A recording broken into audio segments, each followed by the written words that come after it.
After back-to-back home wins, the California Vulcans travel to Memorial Stadium in Clarion as they take on the Golden Eagles of Clarion University in a big PSAC West showdown. Hello everyone, alongside Allison Steinheiser, I'm Creighton Rabs. We are delighted to have you with us for week number 8 of California Vulcans football here on CUTV Sports. Allison, Vulcans coming off a very impressive rivalry win last week. They're coming off of 2 impressive wins, but against IUP, the defense really showed its strength, winning 21-13. Chaz Veal, a big interception in the end zone at the end of the game. IUP trying to get into the end zone, were not able to after that interception. Also, Arnell Farmer Jr., 13 tackles, 9 of them solo. A very big game for him as well. And for the Golden Eagles, they traveled to Greensburg last week to take on Seton Hill. It was kind of a struggle for them.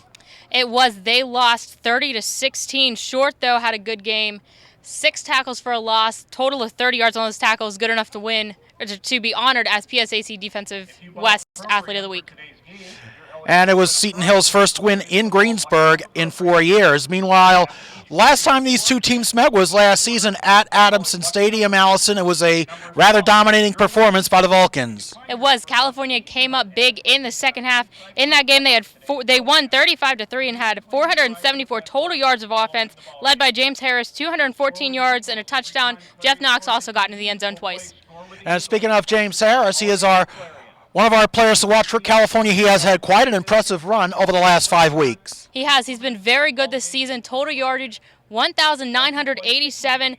On top of that, he's had 164 straight passing attempts without an interception. That is 3 games, second longest streak in the PSAC. And on defense, it's really hard to pick one player who stood out lately, but Jordan Bowman comes to mind, especially with his performance last week. Bowman was named the Cole Bowl MVP last week for his performance. He's had 3 interceptions this year, and as I said, Cole Bowl MVP. He's been a very big part of the strong defense California's had. And Clarion is mixing it up a little bit of offense, going with a 2-quarterback system. And one of those quarterbacks is a sophomore from the state of Indiana by the name of Connor Simmons. Yeah, Connor Simmons transferred in. Last week he played on the season. He has 7 passing touchdowns as well as 2 rushing touchdowns, so California's defense is going to have to watch out for him. And we alluded to Brandon Short, the PSAC West co-defensive player of the week, along with Cal's Juwan Turner. He's the player we're going to be keeping an eye out for on defense.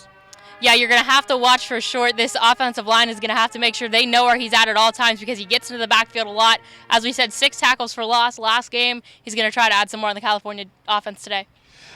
Well, here in Western Pennsylvania, the weather has cooled down a little bit, but the Vulcans are looking to keep their hot streak going.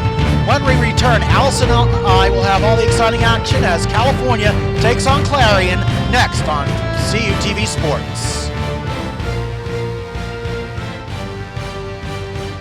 The Science of Sports, brought to you by California University of Pennsylvania. Hockey is a game of speed, but just how fast can this 6-ounce disc travel? Slap shots are usually in the 80 to 90 miles per hour range. From the blue line, a puck traveling 64 feet at 90 miles per hour gives the goalie less than half a second to react. The fastest speed ever recorded for a hockey puck?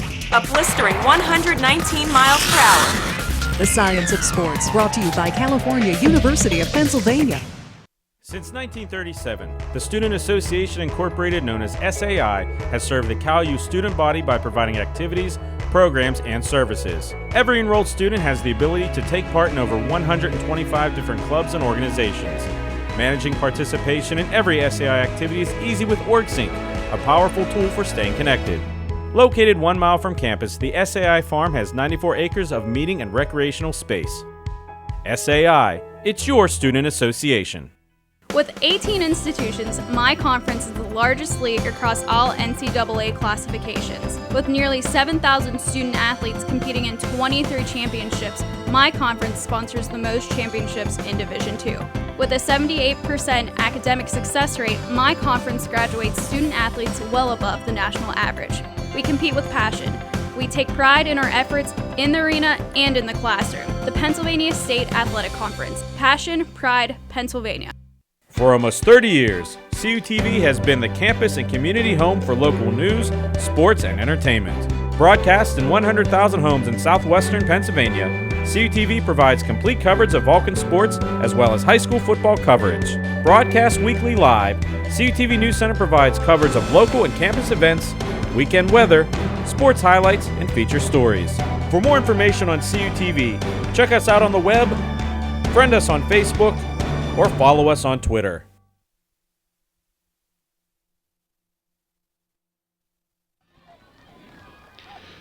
Welcome back to Memorial Stadium in Clarion. The California Vulcans and the Clarion Golden Eagles about to kick off in a few minutes. The captains are on the field for Clarion. It is Mike Dietrich and Julian Hauser. California, first let's take a look at the tail tape. Yeah, taking a look at the tail of the tape, you see California putting up a lot of points per game, 34.9 points per game to Clarion's 20.9. They're going to have to stop that. Also, look at the passing yards. California, 283.9 passing yards per game. Clarion only 152.3. As you talked about, they use kind of a two-quarterback system, so it'll be interesting to see who gets more playing time there in the turnover margin. For a while, California was about -1, maybe +1. Now they're up to a +7. So very good turnover margin for California. Those 5 turnovers in the Coal Bowl certainly helped that turnover margin out, to say the very least. And Clarion has won the coin toss. They will receive. They are in the blue uniforms. They will be going from left to right on your television screen. So it's a very beautiful day here in Clarion. Not a drop of rain expected. Yeah, and looking at the weather, it's a beautiful day for football. As you said, very much football weather. We're used to seeing the hot temperatures in September and maybe even into October, but now about 57 degrees outside. Not a whole lot of wind on the field. The flags aren't really blowing at all, and very little chance of rain, if any. So good day for football here at Memorial Stadium. And not to jinx it, though, earlier today, Allison, it's the nearest precipitation is all the way out on the West Coast, so pretty much a beautiful day across the country, especially here in Clarion. Yes, it is, and we've gotten some good weather recently for these Vulcan games. We haven't really, except for the beginning of the year, had bad weather, so it'll be nice to see both of these teams out there in pristine playing conditions, especially on this beautiful new turf that was just installed this summer at Memorial Stadium. It's a outstanding, very nice facility they do have here at Clarion. And something else we noticed on the sidelines, the cheerleaders here are wearing pink in honor of Breast Cancer Awareness Month. And something else I noticed are the CalU Band has made the trip up here from the Mon Valley. A couple of our colleagues on the CUTV crew are with the band today. And it's when I heard the Vulcan fight song, Allison, for a moment, I honestly thought I was at Adamson Stadium. Yeah, there's definitely fans from both teams here today. Clarion has quite a few fans here as well out to support the team. This is a big game for both of these teams. Clarion trying to get on the winning side at home once again, in California looking to keep the streak going here. Right now they're first in the West. They'd like to keep it there as Cody Nuzzo sets up, and we're getting ready to kick off here. And speaking of the PSAC West, a couple games we'll be keeping an eye on. The Slippery Rock is at IUP, and Gannon is hosting Seton Hill. So there are a couple of big games in the PSAC West. Of course, Mercyhurst defeated Edinburgh Thursday night. We'll have a little bit more on that as the game progresses. Denzel Jackson and Travis Day back to receive for Clarion. As I said, Cody Nuzzo kicking off for the Vulcans.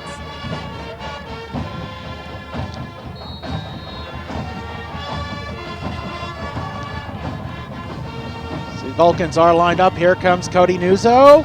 There goes the kick, and we are underway. Travis Day will field it at about his 6.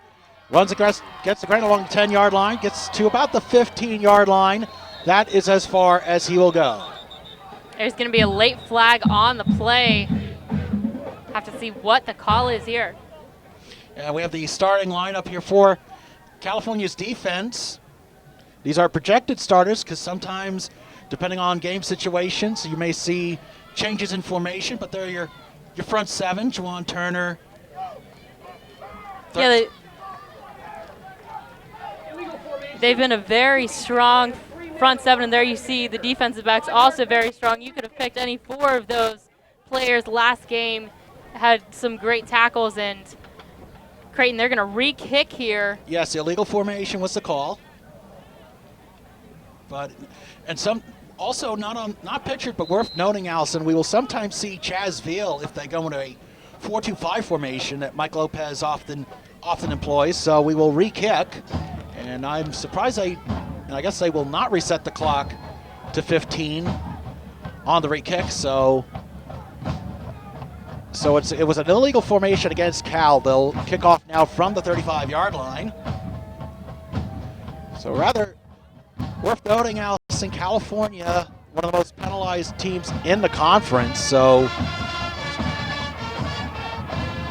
and it's the same players back to receive, Day and Jackson for Clarion. Nuzzo once again going to kick off for California.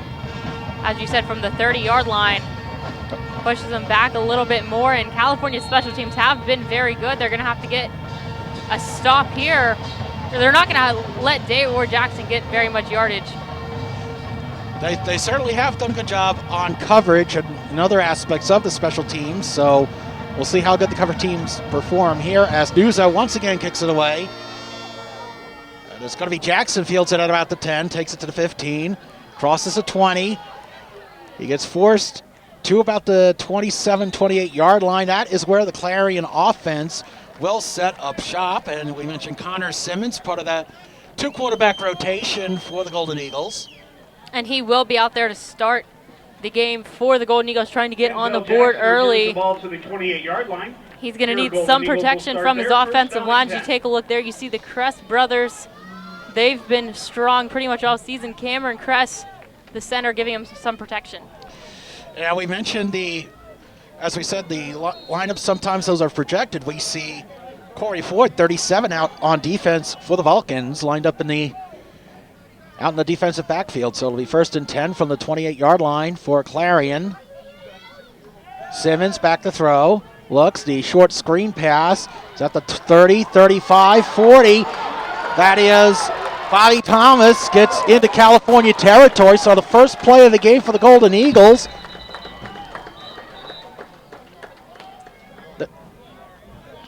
Yeah, and Jeff Knox was the one that came all the way back from the linebacker position into the secondary. And it's a turnover. They're going to say California ball. He fumbled it. Yeah, you'll see here on the replay, great job by Knox to strip it. We did not see that from our side of the field, and then Arnell Farmer's the one that picked it up. That was Corey Ford, 37, actually. I mean, that's... Anyway, it's 1st and 10 for the Vulcans. It's hard to see sometimes if it's 7 or 37, but nonetheless, a big turnover right off the bat for California. The 1st and 10 from the 42. Harris will be out of shotgun. He has a sidecar. Harris, a quick pass complete to Desmond Green. That'll be a gain of about 8. And Desmond Green has been blocking a lot more this year than receiving. As you take a look at the backs and receivers for California, you see there James Harris, we talked about him, and then we go to the offensive line. They've been great this year, giving Harris time and also opening up holes for the running backs. 2nd and 2, Harris out of shotgun, handoff to Roberson. Roberson getting the start at running back today. He has enough for the first down. You take a look at Clarion's defense. And Clarion's defense, Julian Hauser, has been played well. As you see, only 6 up front because they have a few more defensive backs. They're going to try and get back to James Harris in the backfield. And Harris out of the shotgun on 1st and 10. Throws complete to Kawan Scott. Scott gets the first down, trying to get a few more yards. And he gets inside the 30-yard line. An impressive second effort there by Kawan Scott. Great leg strength there by Scott just to be able to go. And you'll see here, he gets the reception and then he carries a player. That is number 7, Corey Lawyer, 180 pounds, about 5 or 6 yards down the field, able to pick up some more yardage. Harris out of the shotgun and the handoff to Roberson. Roberson spins, gets to the 25-yard line, gain of 2. That'll set up 2nd and 8. Terrell Roberson in this game. We've been seeing a lot more of Nick Grissom lately, but right now they have Roberson, and he's more of a power runner. Isn't afraid to run up the middle. As part of that 3-headed running back rotation for the Vulcans is Harris back to pass in and out of Kawan Scott's hands, incomplete. And the third player we've seen in that running back rotation, Allison, is Derek Fiore, who now enters the game in place of Grissom. I'm sorry, in place of Roberson. 3rd down and 8. Also seeing Tom Green, 88, come into the game. He'll be lined up on the left side with Gary Brown. Scott on the right side. It'll be double sidecar action out of shotgun for Harris. Back to throw on 3rd and 8. Fires. He's got it complete to Tom Green. Touchdown, California. Tom Green, the freshman out of Woodland Hills, not seeing a lot of action, but when he does, kind of like Luke Smorey, makes the most of his opportunities. California, great job there protecting Harris, and Harris has time, is able to look down the field, has crossing receivers, is able to hit Green there, and then Green straight into the end zone for the touchdown. I think Clarion was almost expecting it to go to Gary Brown in the end zone already. Instead, it goes to Green. So a big break here for California off the turnover. Cody Nuzzo on to attempt the extra point. Ball is down, kick is away, and it is good. 13:09 left in the first quarter. Your score, California 7, Clarion nothing. We'll be back with more Vulcans football right here on CUTV Sports.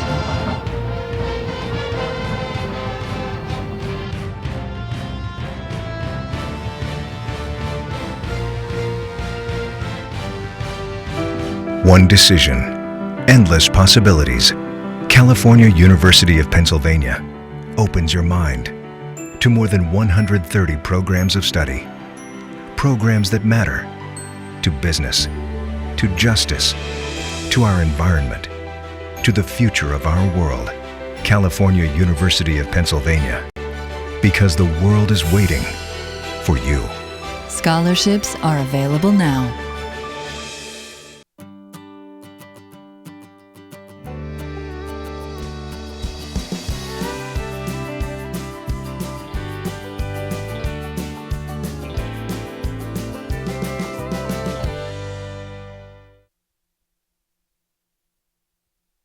Welcome back to Memorial Stadium in Clarion. 6-play, 58-yard drive, lasting a minute 25 seconds, capped off by a James Harris to Tom Green 25-yard touchdown. 7-0 Vulcans as Nuzzo kicks it away. Jackson, the deep back, he'll take it at the 2-yard line, gets it to 5, 10, 15, rolls right, and he gets met inside the 20-yard line. That is Alex Beasley with the stop. We're going to take another look at this touchdown, Creighton. As you look at it, Harris, once again, a lot of time, and then he's able to find Green. Green with the reception and able to beat 2 defenders into the end zone for the touchdown. So a nice play there for the Vulcans that came off of the turnover. So Clarion's only run one offensive play so far, and it was a good play except for the turnover. And that is Tom Green's 4th reception of the year. So sometimes you see the coaches will bring in a player who doesn't get a lot of touches, and they're not expecting him to make that touch, as Jeff Knox Jr. swarms Bobby Thomas behind the line of scrimmage. He may actually have a gain of 1. That'll set up 2nd down. This linebacker trio for California has been so good all season. There you saw Jeff Knox getting in there after only a gain of 1. Right there, wraps him up, brings him down. It's going to be 2nd and 9 for the Golden Eagles. Here's Simmons breaking the huddle. He is out of the shotgun. Bobby Thomas, sidecar left. Twin receivers left, single receiver to the right on 2nd and 9. 12:25 left. Simmons back to throw, fires right up the middle. It is complete to Gage Clark. Clark gets to the 30-yard line, and he will have enough for the 1st down. Clarion doing a good job of setting it up, getting into the California secondary. There you see Spencer Lynn had to come back and wrap him up, but Clarion chipping away. They've had a couple of big plays against the Vulcans. As I said, the first one was a great play, just they turned the ball over. And that was just on that play, good strip effort by Jeff Knox Jr. as we have 1st and 10 for the 30. Simmons again out of the shotgun, back to throw. Looks, it is batted at the line of scrimmage, incomplete. I believe that was Adam Mahoshi with the tip at the line of scrimmage. 2nd down. Mahokey, excuse me. Yeah, I believe it was Mahokey. We're going to see here on the replay, once again, that defensive line for California doing a great job of not giving Simmons time. Football's always one of those games. It's won in the trenches, and so far on this drive, advantage California defensive line on 2nd down and 10 from the 30. Simmons again out of the shotgun. He has Simmons as his sidecar. And handoff to Simmons. No, I take that back. Play action faked by Simmons, rather, so Simmons will get a gain of about 4. That'll set up a 3rd and 6. Simmons on that fake, the handoff to Thomas. They decided to keep it himself. It was a great read there because the defensive end was already into the backfield. Simmons just decided to take it himself, gain a couple yards. Instead of a loss of yards, it's now going to be 3rd and 6. Making something out of nothing. That's one of the attributes that Jay Foster sees in Connor Simmons as he is out of shotgun again on 3rd and 6. Simmons back to throw, looks, fires up the middle. That is complete to Gage Clark. First down, Clarion. Gage Clark, the tight end, has had a couple of good receptions so far this game. Here, once again, Simmons sits back, has a little bit of time, and then gets rid of it right as a Vulcan gets into the backfield. Clark makes the nice catch and picks up the first down with 11:02 to go in the first quarter. That's a gain of 9. It'll set up 1st and 10 for the 43. Simmons, you could say sort of in a pistol formation. He hands it off to, no, he fakes the handoff and it gets sacked right away. Jeff Knox Jr. with the sack. 2nd down and long for Clarion. There were a couple of players for California back there, as well as Mahokey and Knox. They were the 2 big ones back there. I think they got to him first. And yes, they did. It was Knox that got there first. Mahokey helped to bring him down. We saw Jawan Turner in after as well. Loss of 4 on the play. 2nd down and 14 from the 39.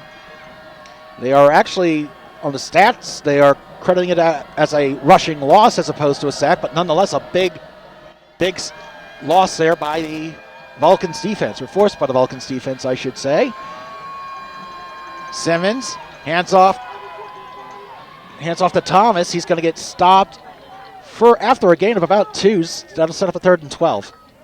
Busick, great job finding him immediately. 41-yard line. Thomas tries to bring it up. Busick finds him and tracks him right down. He's able to bring him down. It was 26 Busick on for the Vulcans, stopping 26 Thomas of the Golden Eagles. So we are at a 3rd and 12 for the Golden Eagles at the 41-yard line. Simmons back to throw. There's plenty of time. Looks, it goes through the hands of Mike Dietrich. Incomplete. And Clarion is going to be forced to punt. Yes, they are. California's defense very strong on that last couple of downs. You see there, Dietrich just a little bit too high out of his hands as Simmons kind of had to hurry that. Now California's going to get the ball back, but first Aaron Terry will be back to receive this punt. The punt from Scott Ayers with 9:19 left to play in the first quarter. Terry back deep for Cal. Aaron Terry has some incredible speed, hoping he can get a decent return out of it. And Terry will take it to 25. Weaves through, gets to 30, 35, 40, 45. He's at midfield. Aaron Terry gets to about the 43-yard line, and Clarion just could not stop Aaron Terry zigzagging right there. I believe it was Zach Dietrich that eventually brought him down, but there is a flag on the play about the 36-yard line of California. And you certainly hope that does not negate the outstanding run by Aaron Terry, but we will see what the call is from. Illegal block in the back.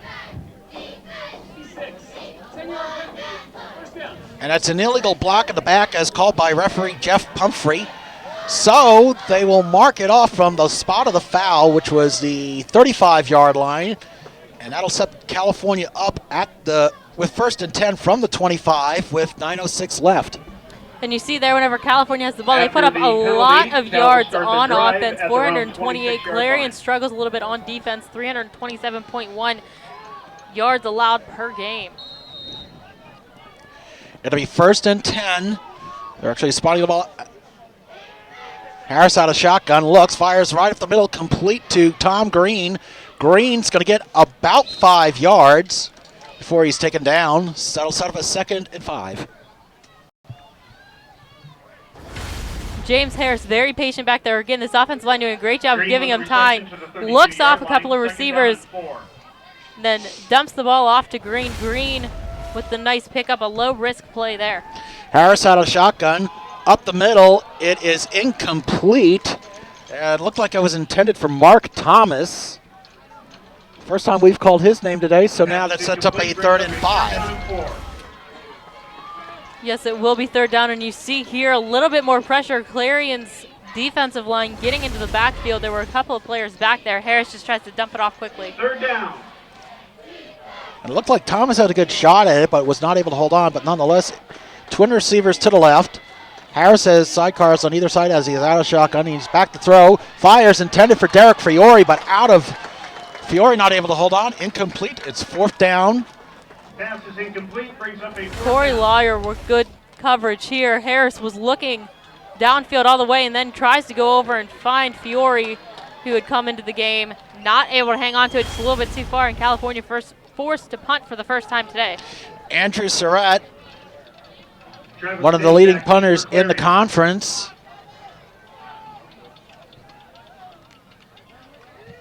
Day looks like is back deep to take the punt, and he will, what a boomer. Hits at the 16, roll, takes a slight Clarion bounce. They're going to mark it at the 18-yard line, so a very effective punt by Andrew Surratt, and the Golden Eagles will set up shop inside the 20. Yes, they will, and Simmons getting another chance to come on the field here for Clarion. Their offense, they've had a couple of pretty nice plays, but not able to put them together to get down the field very far. As you see, putting up 261 yards per game. California, though, gives a 394.7 per game, as well as 22.6 points on average. So Clarion has a shot here with 20.9 points that they give up. It's only 7-0 right now. They have some chances to get down the field, and they've shown some glimpses that they can get past this California defense. And this defense, it's a bend but don't break mentality. As Simmons is out of the shotgun, hands off to Thomas. Thomas taken down behind the line of scrimmage. Looked like Tyler Haddock in on the stop. It was Haddock, and this defensive line giving the offensive line of Clarion fits the past couple of plays. Right there, went right after him, took him down. It looks like Thomas may have slipped up a little bit, but nevertheless, a couple of Vulcan players were right there. That'll set up a 2nd down and 13, loss of 3 on the play. And worth noting, Allison, that is the 10th time Andrew Surratt has laid a punt down inside the 20-yard line. It's always helpful in the battle of field position as Simmons, sort of the pistol, takes a pass, back to throw, screen passing, complete, intended for Bobby Thomas, but sailed over his head a little bit. I believe it was Jawan Turner that was into the backfield. He tried to throw it over one of the defensive linemen for California. Couldn't quite see it there on the replay, but I believe it was Turner. That's why it went so high, as the outstretched arm was way too high in the air for who he was trying to hit. That sets up 3rd down and 13. Ball's at the Clarion 16-yard line with 7:34 left in the first quarter. Simmons back to throw, fires, it is caught. Matt Lehman gets the 1st down for the Golden Eagles. Good catch there by Lehman. He had a defender on his back, was able to make the catch regardless. As you see here on the replay, good job by California. He picks up a couple more yards even after the catch, I believe, as California then brings him down. But if they could get together a couple of plays like that, they could get down the field and beat this Vulcan team. But the Vulcan defensive line has been doing a great job of not giving Simmons time. It'll be 1st down and 10 from the 33-yard line for Clarion. Simmons out of the pistol. He's got Simmons behind him. Trip receivers to the right. And he fakes the handoff to Simmons. He eludes one defender, but he cannot elude Jawan Turner. Kenny Wilkins, 55, in on the initial stop. Kenny Wilkins once again getting into the backfield with a lot of speed. Turner in as well. You see, designed handoff. Simmons, though, reads it once again and hangs on to it. Then he gets brought down, and just too much of a swarm for this offensive line to handle. This California defense playing very well right now. That is the 3rd tackle for loss today by the Vulcans defense. It sets up a 2nd and 14 from the 29-yard line with 6:23 left in the first quarter. Simmons again out of the pistol. Simmons, his back. Twin receivers to the right, excuse me. Simmons back to throw. Dumps it off quickly, complete to Jerron Moore. 40, 30, one man to beat. He beats Arnell Farmer, but the rest of the team squirms, and he escapes. He's at the 10. He gets taken down inside the 10-yard line. An outstanding job by Jerron Moore, a junior out of Rochester, New York. Moore with a lot of speed and agility there. He gets the ball and then beats one defender, makes Arnell Farmer miss right here. Spencer Link getting down the field, he misses him once, gets back up, or no, he doesn't get back up, and then right there, finally a California defender brings him down. That's Jordan Bowman, but Touchdown saving tackle, but still, I mean, you got to give Moore credit. Those were some outstanding moves. As that's it, up 1st and goal from the 9. Simmons back to throw. Looking, he's going to take it himself. He fires incomplete, getting hurried by Jawan Turner. Turner in the backfield once again on that play. Big play for the Vulcan defense on 2nd and goal, with Clarion trying to get into the end zone for the first time and tie this game up at 7 with 5:26 left to go in the first quarter. There's a big goal line stand here for the Vulcans. As on 2nd and goal, Simmons takes a high snap, fakes it to Simmons. Instead, Simmons is going to get in the end zone. Touchdown, Clarion. Take the handoff to Thomas, and Simmons takes it in himself. Simmons has done this a couple of times with Thomas, faking the handoff, and we'll look here on the replay again. Before it's been Reed's, that one, once again, the California defense thinks it's going to Thomas. Simmons eludes them, hangs onto the ball, and goes right into the end zone for the touchdown. Clarion 1 point away from tying this game. And it looks like they are going to go for 2. A very gutsy play call by head coach Jay Foster. Simmons out of shotgun, fakes the handoff, fires, and the 2-point conversion to Mike Dietrich is good. So Clarion takes an 8-7 lead on California, 5:20 left in the first quarter. More Vulcans football next on CUTV Sports.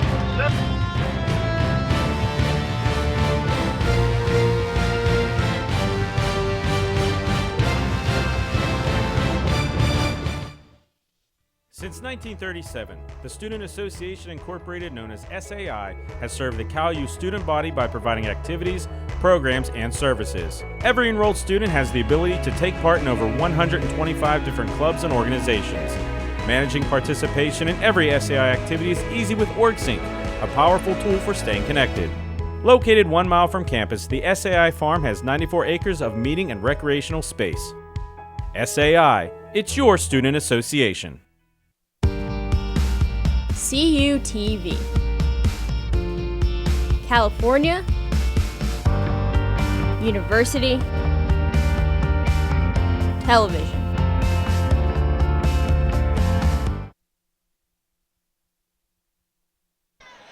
Welcome back to Memorial Stadium in Clarion. 7-play, 81 drive, taking a little under 3 minutes for the Clarion Golden Eagles as they take a lead 8-7 over California. And a very, as I said, very gutsy play called by Jay Foster to go for 2 early on in the game. Yeah, it is, but like you said, Clarion takes the lead against a California team that has played well against them. Clarion is able to put a couple of big plays together once again as they have in a couple drives. Kick is away. It is fielded upfield by Josh Page. Page gets swarmed. Excuse me, that's John Franklin III, 25, the up back. And we got some extracurriculars there on the field, or rather that was Clarion celebrating. Go ahead, Allie. We're going to take a look at this touchdown again. Once again, a fake handoff fakes out the Vulcans. We've seen that a couple of times. And Simmons able to take it into the end zone. That was after the very big play for Clarion. And the Vulcans now need to string together a couple of plays and try to get some points back on the board. And they did get a break on the opening kickoff, on the ensuing kickoff rather. 1st and 10 from the 37. Harris under center. Grissom in the backfield. There's Grissom, takes it to the 40. Gain of about 5 on the play as Grissom finds a hole on the left side. Grissom does a great job of getting his speed up very quickly. You saw that there. It's just 1 or 2 steps and he's able to get to almost full speed. He found a hole there, but it closed up very quickly. Good job by Adam Lynch to bring him down. 2nd and 5 for the Vulcans. Harris out of shotgun, sidecar on either side. Hand off to Grissom. Grissom rolls right, and he cuts the other way. He's going to get to the 45, midfield, 45, 40, 35, 30, 20.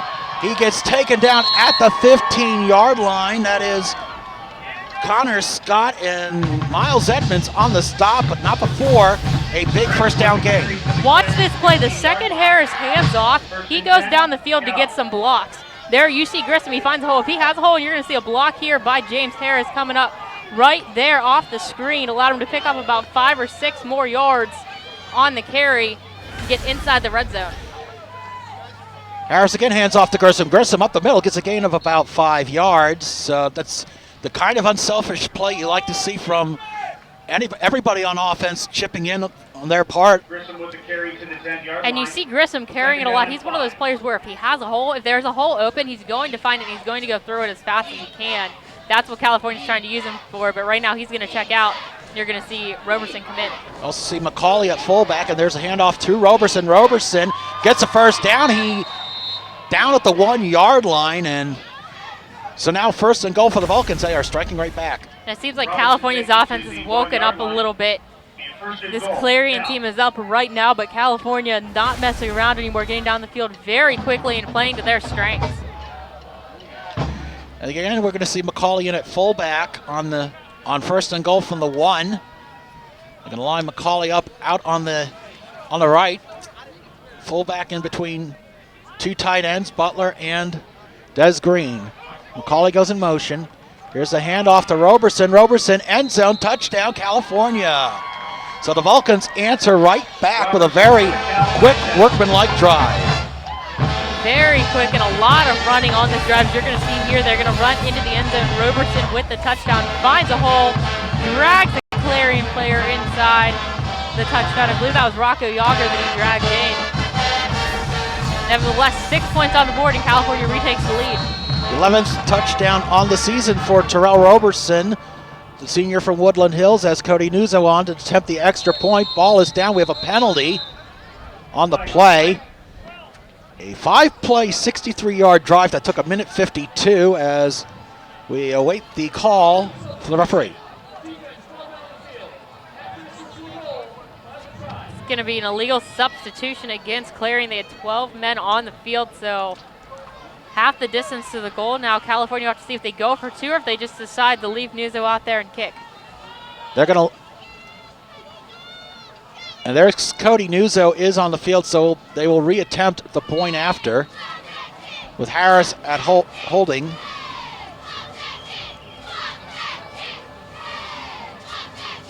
So with 3:22 left, Cody Nuzzo makes it California 14, Clarion 8, as the point after is good. We'll be right back with more Vulcans football on CUTV Sports.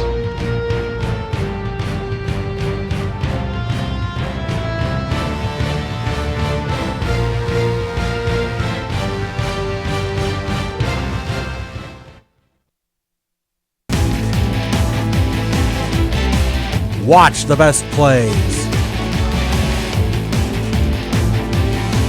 Relive the biggest games. Check out CUTV's most memorable broadcasts as we pull them from the vault, only on CUTV.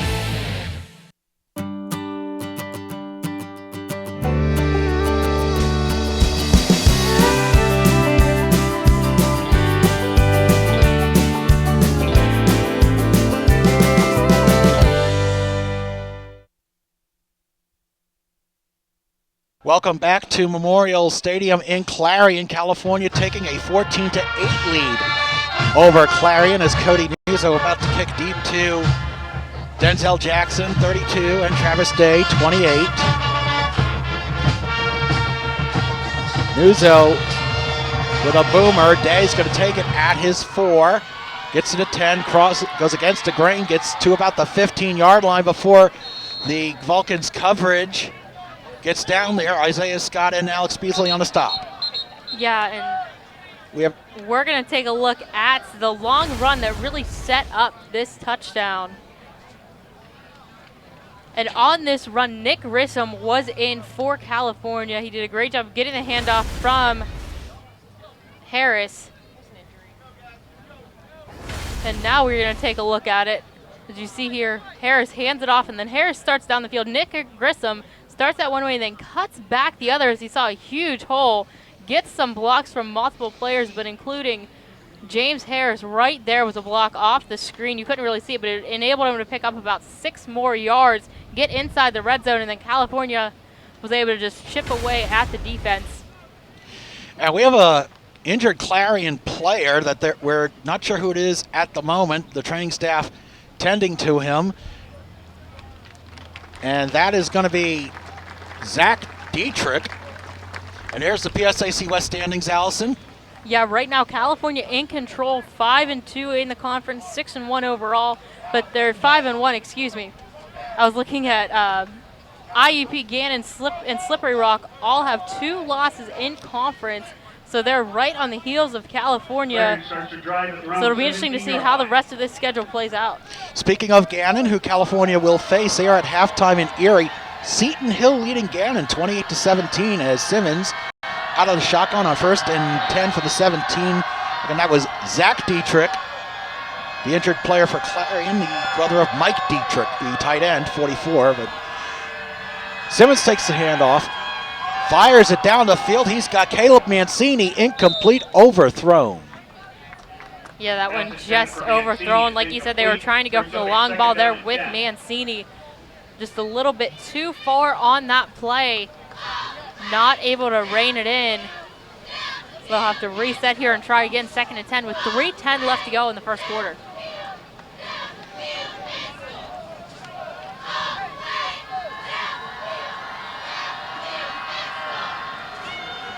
Handoff to Thomas. Thomas gets maybe 3 to 4 yards. That'll set up a 3rd and 6. 3 minutes left in the first quarter.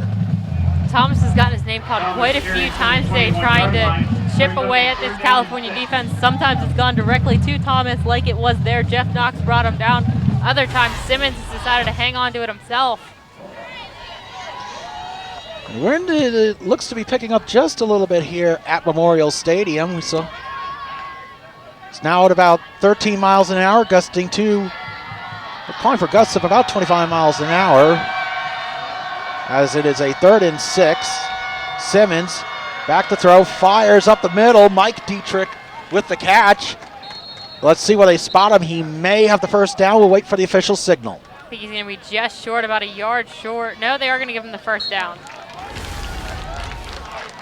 Dietrich needed the 27. He got the 27. First, 37.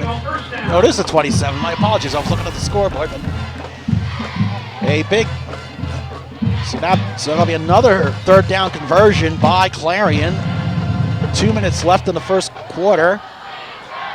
1st and 10 from the 27-yard line. Simmons out of the shotgun. He has Thomas the sidecar right. Twin receivers left.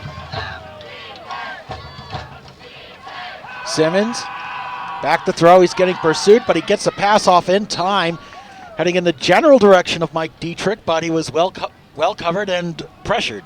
Jeff Knox came right from his blind side. You're going to see him coming to the frame right here. Almost got the sack. He did wrap him up right as he threw the ball.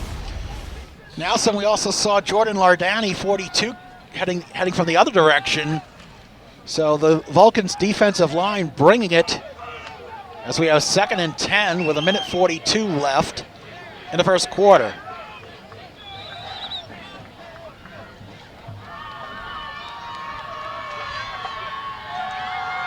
Simmons back to throw, looks, fires, complete to Dietrich. Dietrich gets to about the 31-yard line before he's met by Spencer Lynn and a host of others.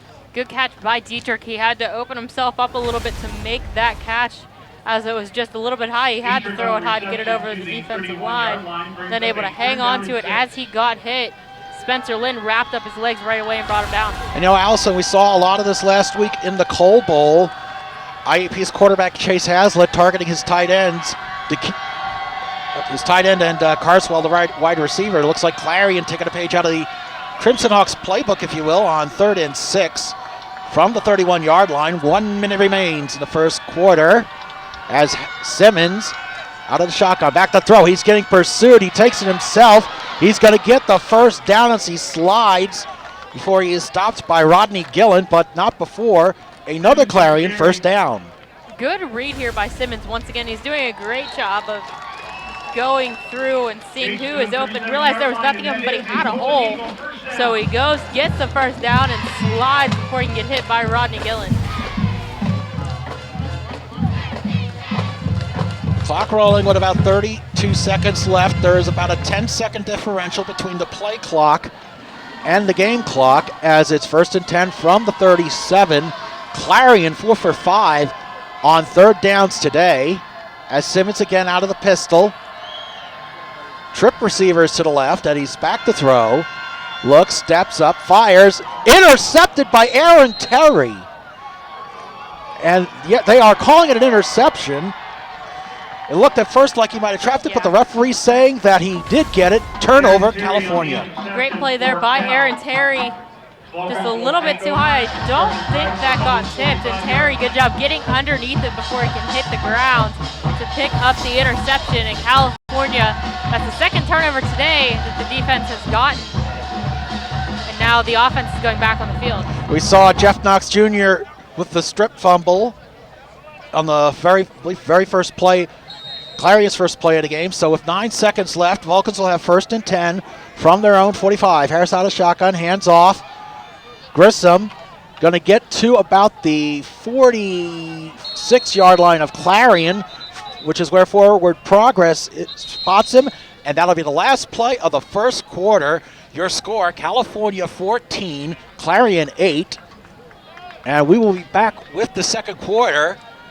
You're watching Vulcans football on CUTV Sports.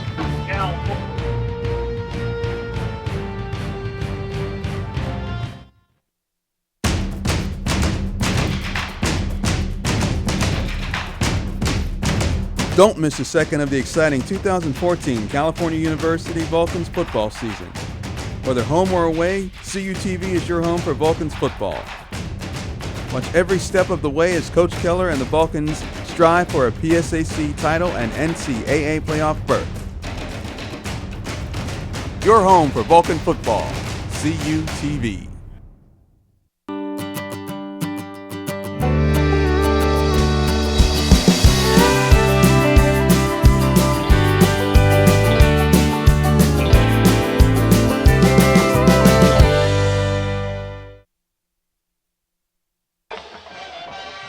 Welcome back to Memorial Stadium in Clarion. The CalU Marching Band really getting into the groove here on this beautiful fall October afternoon with the Vulcans leading 14-8 over Clarion as we have 2nd down and 1 for the 46-yard line. 16 and 65. Please pick up your prize in the press box at the conclusion. That was following a 9-yard gain by Nick Grissom to close out the first quarter. 2nd down and 1.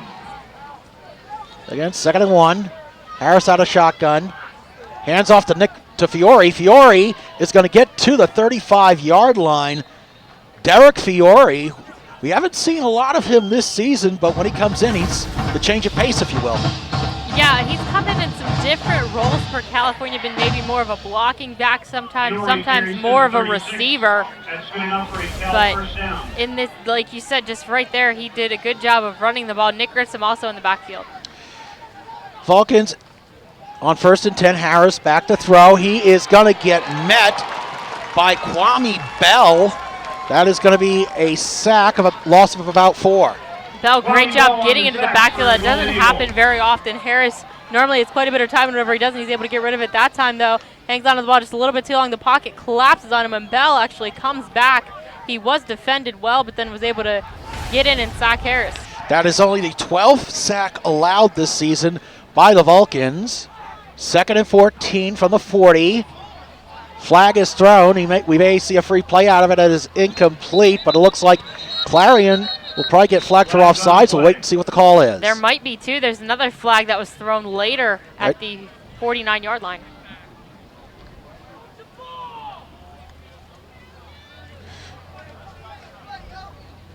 So we will wait for Jeff Pumphrey's call.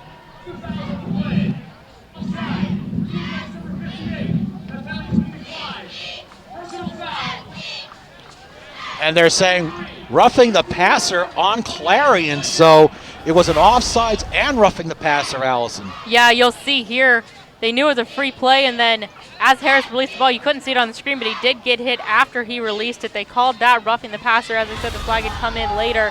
So California obviously takes the personal foul and declines the offsides. That'll set up a 1st down and 10 from the 25-yard line. So it looked like, I believe that was probably 98 Nate Payne, but we couldn't tell from that angle. Excuse me, not 98, 93 Bell rather, but nonetheless, 1st and 10 for the Vulcans. 1 minute into the second quarter, California leading 14-8 as Harris under center, steps back, fires. It is caught. That is McCauley, the fullback, with a gain of about 3 yards, it looks like. Yeah, Harris just had to dump it off there once again. Clarion getting into the backfield. Harris, good vision to find McCauley. Dump it off to him and pick up some yardage instead of taking another sack. California going with twin receivers to the right. Gary Brown lined up on the left. Fakes the handoff, throws, caught by Brown. Brown, 15, zigzags, 10, 5, waltzes in, touchdown California. California once again very systematic going down the field. Gary Brown steps into the end zone for another 6 points for California. We're going to take a look at it here on the replay. Nice dump off to Brown. Brown beats the defender there, makes him miss, and then steps in the end zone. He picked up a block there as well. I couldn't see who it was. But Brown into the end zone, and this California offense is feeling it right now. So I think that might have been Fiore on the block, but since he was down there on a 5-play, 55-yard drive, 1 minute and 35 seconds, and Cody Nuzzo caps it off with the point after. Your score, California 21, Clarion 8.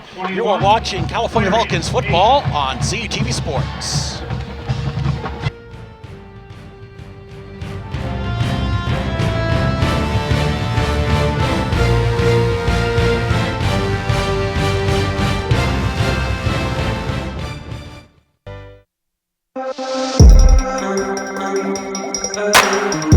Tune in to Vulcan Football 2014 for the inside scoop on this year's Vulcan football team. Featuring highlights, scores, analysis, and a preview of the upcoming opponent, Vulcan Football 2014 gets you inside the huddle. Vulcan Football 2014, only on your home for Vulcan Football, CUTV.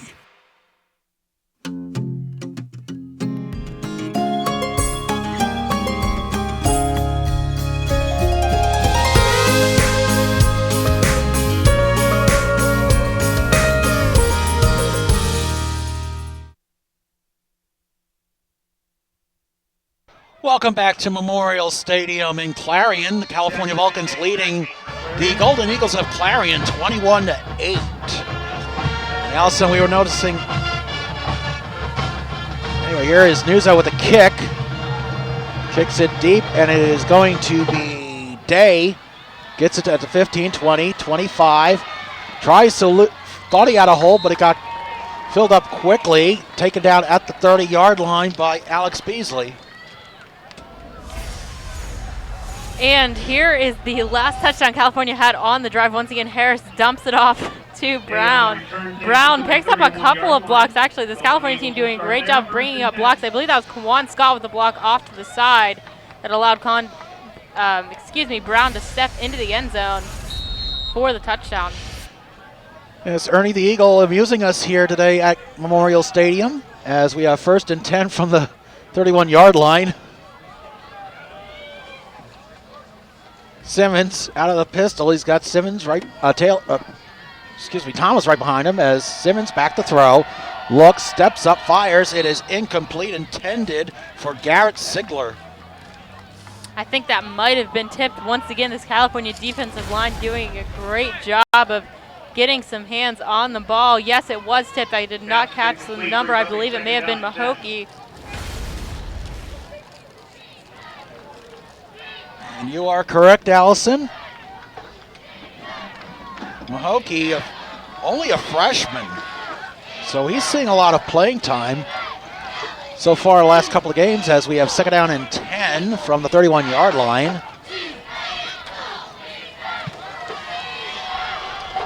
Simmons hands it off to Thomas. Thomas tries a zigzag, but he can't get through. Busick starts, Busick among others, in on the stop. Yeah, Spencer Lynn was in there as well as the time keeps ticking down in this California defense. Once again playing very, very well. They have a lot of speed and a lot of youth, but they're still making the big plays whenever they need it. And you've seen that so far in the past couple of games, but especially today. Again, bend but don't break. They gave up a few big plays early, but they have settled down on 3rd and 8 from the 33-yard line. Simmons back to throw, looks, fires, it's tipped to the line of scrimmage and kind of glanced off of Tyler Haddock. Almost had an interception, but it is a 3 and out for the Vulcans defense. Yeah, Haddock a little bit frustrated himself, but he was doing what he was supposed to do. He was turning, looking for somebody else to block, or he might have been looking for the ball. It just hit off of his arm and went up in the air, not able to find it. A little bit frustrated, but it's still 4th down, so it will be another 3 and out for Clarion. Scott Ayers back to punt. Aaron Terry is back deep for the Vulcans. He had a nice return that was negated by a block and a back penalty as the wind starts to pick up a little bit here in Clarion. Kick is away. Terry catches it on the fly to 38. Terry, 45. Midfield, 45-40. Gets pushed out of bounds. A couple of Vulcans calling for a late flag, but that almost looked incidental. And here's the D2Football.com top 25 poll, Allison. A lot of East Atlantic region schools in there. Yeah, you see a lot of Super 1 region schools in there. Super Region 1 schools in there, excuse me. And there are actually 6 of them in there. Remember, the top 6 teams make the playoffs, so it's a very good region for California. You see California down there at 23. Also in there, Westchester at 7, Bloomsburg at 9, Winston-Salem at 12, Concord at 17, and Shepherd at 20. So quite a few schools in there that California could potentially be competing with for spots in the playoffs. And we will have some updates on some of those games later on as we're 1st and 10 from the 41, and hit almost immediately is Des Green, but not before a gain is 6. California looks like gain of 5. Looks like California trying to hurry up a little bit. Green, great job hanging on to the ball there, able to pick up the yardage. So it'll be a 2nd down and 5 for the Vulcans. Ball will be at the 36-yard line. Harris hands off to Roberson. Roberson finds a hole. Gets a gain of about 3 yards. That'll set up a 2nd and 2. We have a timeout on the field. Roberson's helmet came off, so he's going to have to come out of the play. Grissom is going to come in, as will Derek Fiore. Des Green will also take a seat. And we also saw Luke Smorey. He was in on that last play. He's now on the bench as Green is back in along with Scott on the left, Gary Brown on the right. Twin sidecars. Penalty is on the thrown. Looks like it may be offsides on Clarion, but Brown throws it, and it is batted down by Clarion. Miles Edmonds with the breakup, but we'll see what the penalty is.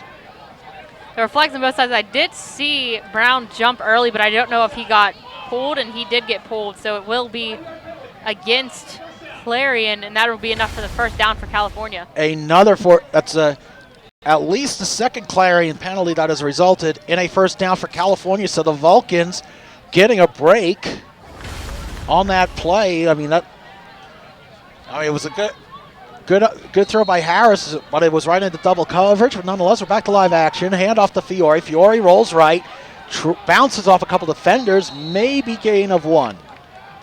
I think he did gain 1 yard on the play. Derek Fiore tried to get outside, not able to, as Clarion wrapped him up. He had some pressure the whole way, and then he just gets hit and not able to carry those players very far. They're only picked up about 1 yard.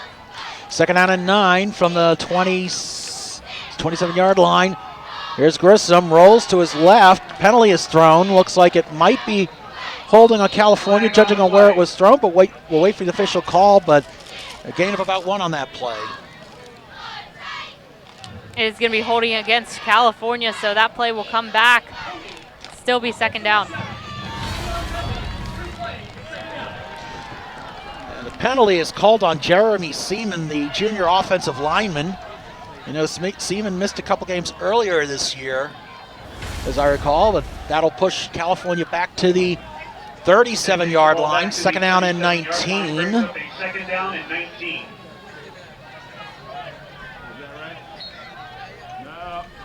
So California probably going to go to one of their receivers on the left side, either Scott or Smorey. Both have had big games.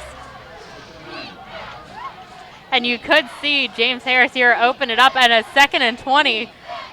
Here's Harris back to throw, fires down the field. He's got Kawan Scott. Kawan Scott, touchdown, California.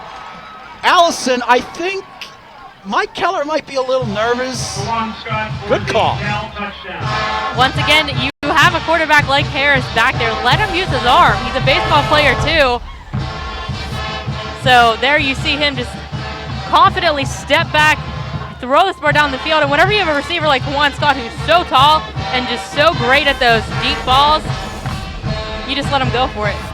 Yeah, we saw our first, bringing back flashbacks of Kawan Scott's really first breakout play a couple years ago at Kutztown, game-winning touchdown as Nuzzo boots home the extra point. 10:47 left in the first half. California 28, Clarion 8. This is Vulcans football on CUTV Sports.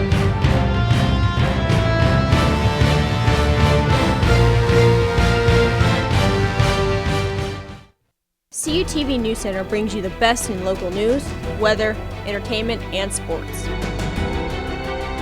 A new building is being constructed and it is estimated. We take a look at our local temperatures for this morning. Right around Du Bois, we have 38 degrees. Swimmer Diana Nyad and former pro hockey player Sean Avery. With the PSAC preseason home. CUTV News Center, live, Thursdays at 5. CUTV. California University Television.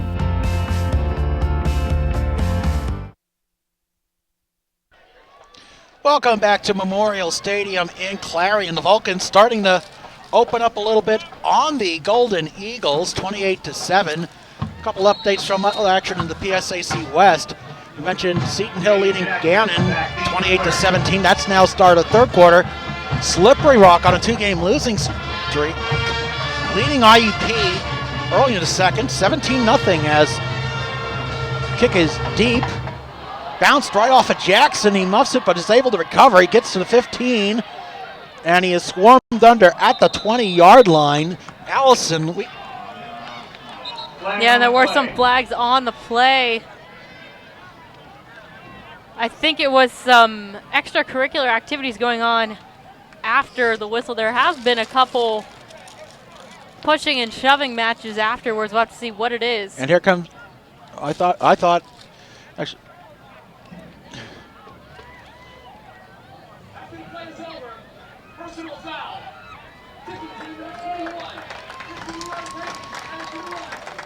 that Devontae Suber, the freshman, flagged for on roughness. Here's that play again, Allie. Yeah, once again, go far down the left side. Harris, he has a great arm. Let him throw, and Coach Keller did there. Right to Kawan Scott, who is a receiver that just likes to go straight down the field as fast as he can down the left side, right into the end zone with the catch. So that'll set up a 1st and 10 from the 35-yard line. High snap controlled by Simmons. Hands off to Thomas. Thomas to his left, fumble. It is recovered by California. Bobby Spencer Lynn, the senior out of Bell Vernon, recovers. 1st and 10 for the Vulcans at the 40. Third turnover today by Clarion. This California defense likes to play in, the best way I can describe it is a swarm. You see there 3 or 4 players on the screen.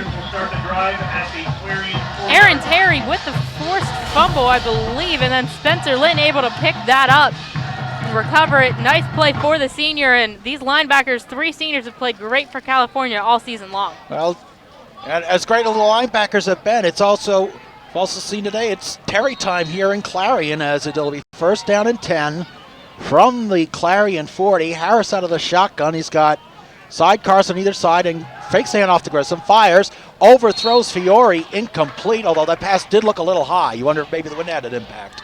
Yeah, it was a little bit high. California there just trying to get rid of it there. A little bit of a bubble screen. Fiore not able to get down the field quite enough. I do have to apologize. Clarion's mascot is making us crack up a little bit. He looks rather... Anyway, second down and 10 from the 40. I'm sorry, Allie. I'm such a sucker for mascots. But anyway, here's the throw. It is complete to Ron Tyler. So California going deep into the wide receivers depth chart today. And I'm sorry, it's incomplete. My apologies. I thought he had it. But you're right. They are going deep into their depth chart. A lot of different players getting the call, and Harris doing a good job finding them open down the field. So that'll set up a 3rd and 10 from the 40. Harris will be out of shotgun. Grissom, sidecar left. Twin receivers to the left. And the handoff to Grissom. Grissom to the 40. The penalty flag is thrown. It looks like in the area of holding, but we'll wait for the official call. It was a gain of about 5 if the play stands, but we shall see. And it's holding California, and Jay Foster, the head coach for Clarion, is going to accept the penalty. So that is Taylor Nathisker.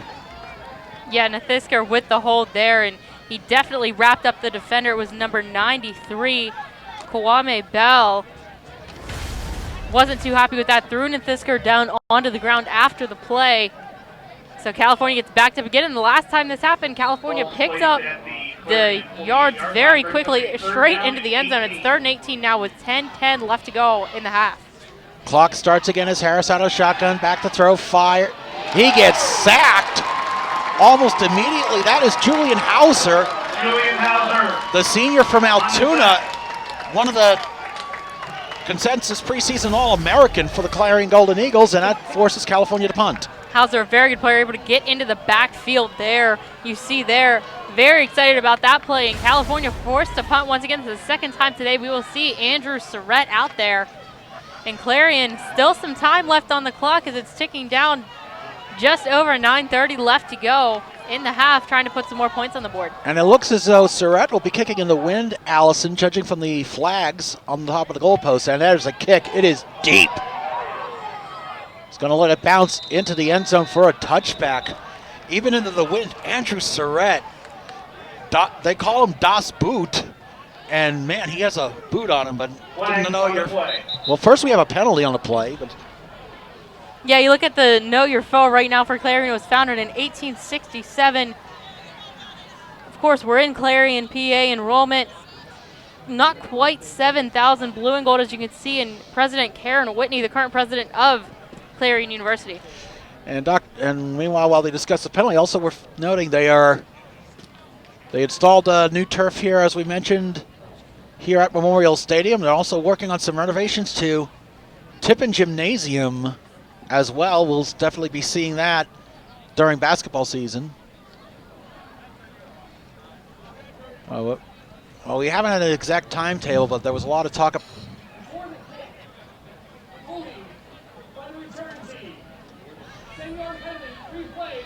So that is going to be a holding call on Clarion. It had set up a third. It was 4th and about 25. So now that's, we'll see what looks like California's going to re-kick, only this time they will kick it away from the Clarion 45, making it a 4th and 15. So it'll be interesting to see what.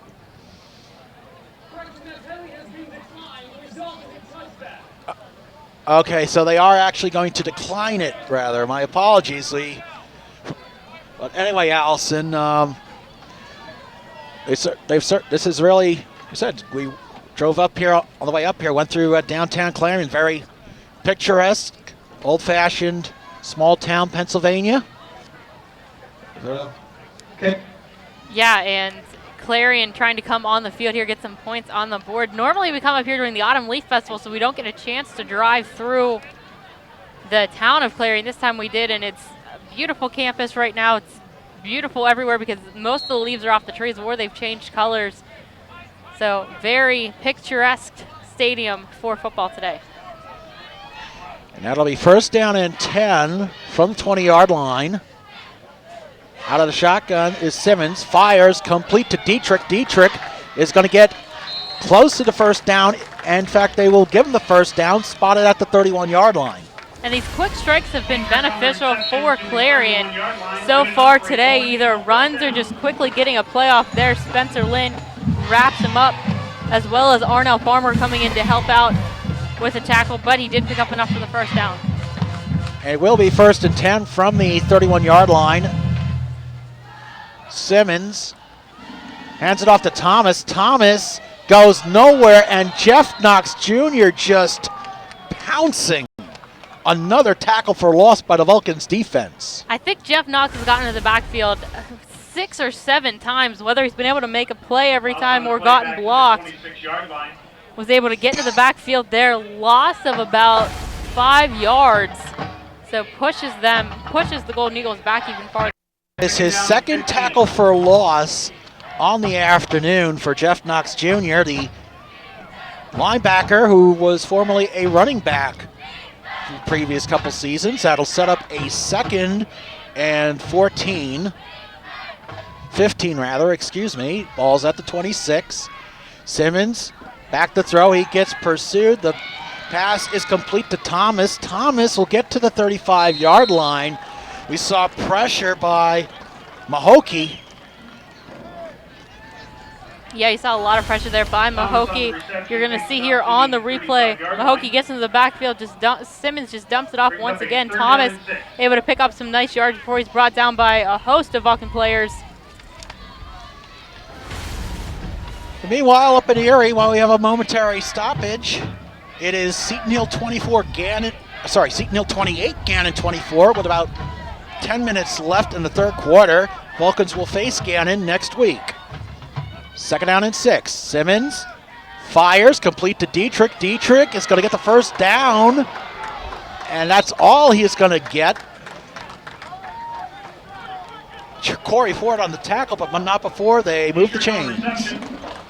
Yeah, you're going to see here that Dietrich did a good job of just picking up the first down and hanging on to the ball. You're going to see here on the replay, Dietrich makes a nice reception, has to fight off a couple of California defenders, able to hang on to it. He almost fumbled it, able to bring it back in, though. A nice hit by the Vulcan defender. It'll be a first down and 10 now from the 42-yard line, excuse me. Simmons out of the shotgun. Back to throw. Fires. It is complete to Thomas. Thomas gets to midfield. That's all he gets. And you'll notice, Allison, a good pickup block on the left side of the offensive line. Yeah, good job to get some yardage. There's a lot of yardage there, about 9 yards. 2nd and 1. A lot of room there for Thomas, eventually brought down again by a host of Vulcans. Worth noting, we saw on the replay Shane Kress, 67, doing a good job picking up that defensive lineman, allowing Thomas to get open to set up the 2nd and 1 from the California 49-yard line. 6:05 left in the first half.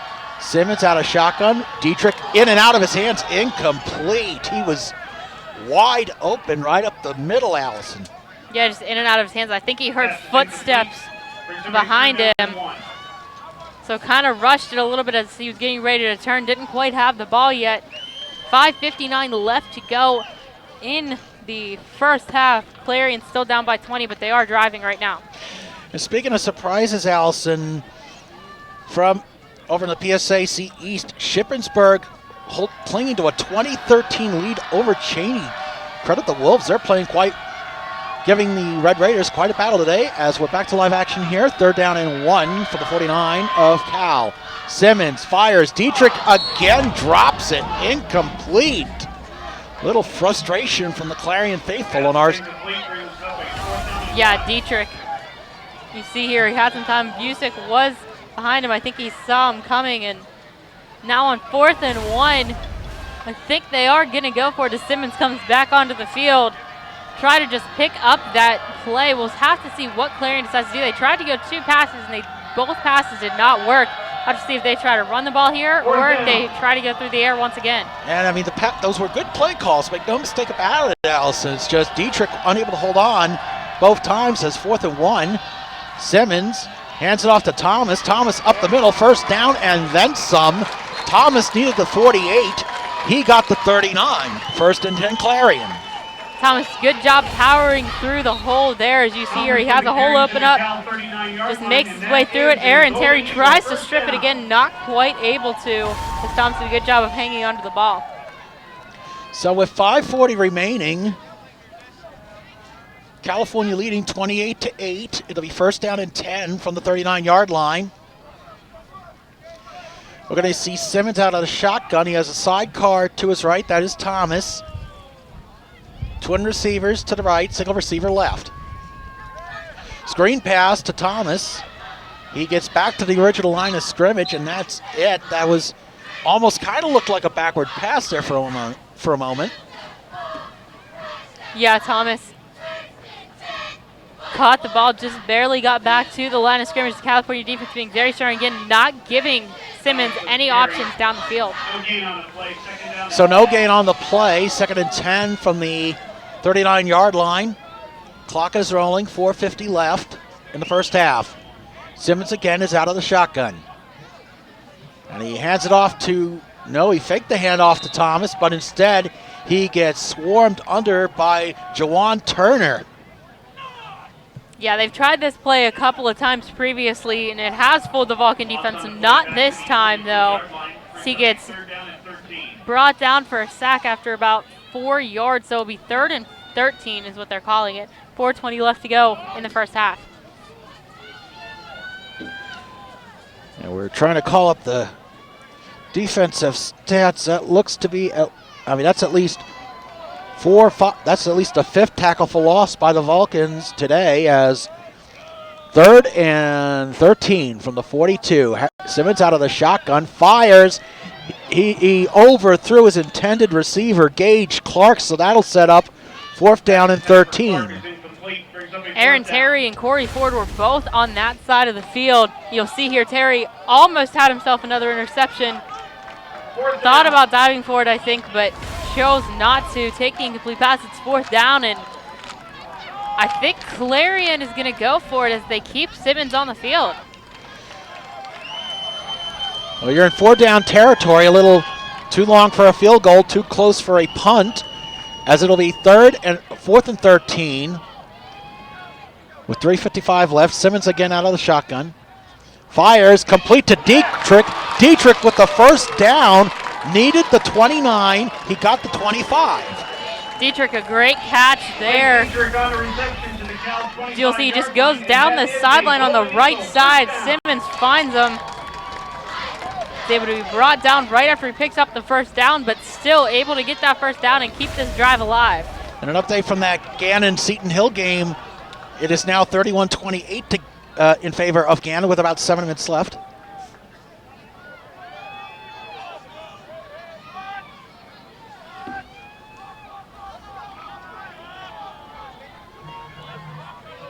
And Simmons is back to throw. It is caught. Caleb Mancini. He's going to get inside the 10-yard line. There's a late flag after the play. We'll see what that is. Yeah, I'm not sure what that was because it came in after the tackle. I saw one official look like signifying a face mask.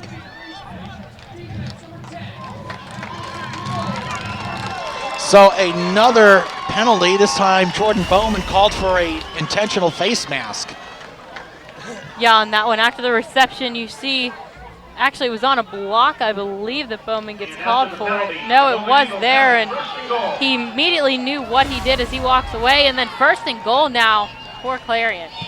Ball spotted at the 3-yard line.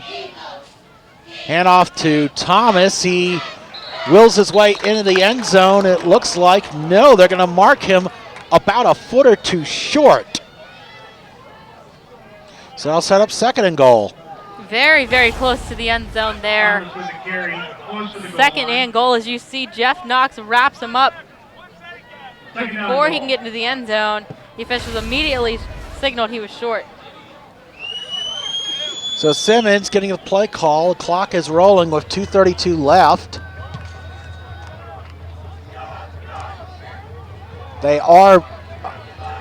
It is almost as close as you can get to not being a touchdown, as it is second and goal. We have a timeout being called by Clarion.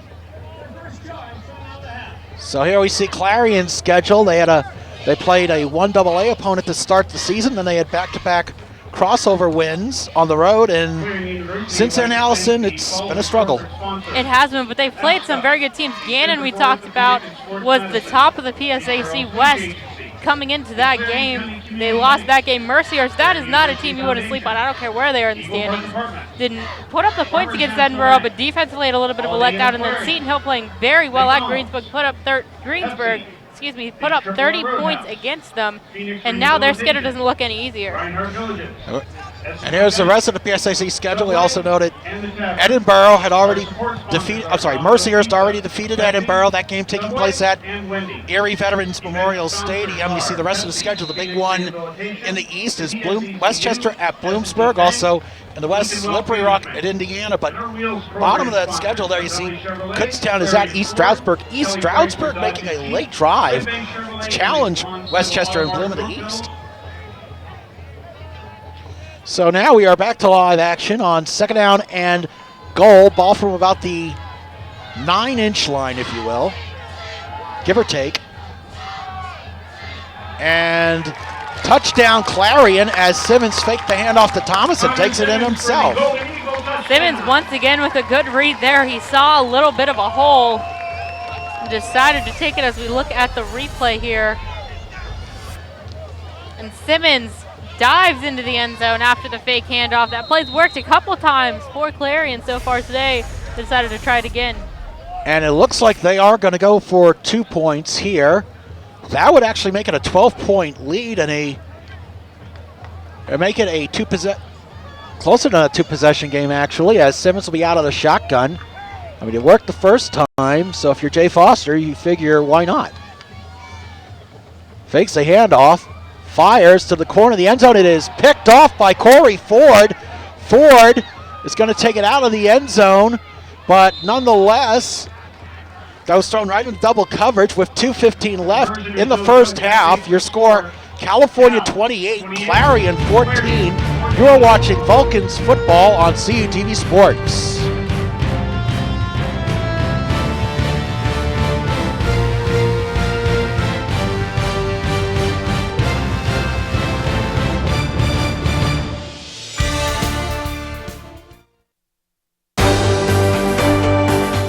You can relive all of the action from your favorite CUTV program today.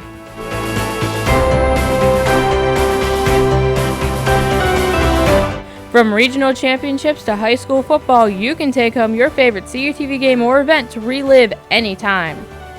Just send a return address and DVD information with $16.95 per DVD to 250 University Avenue, care of CUTV. Order today.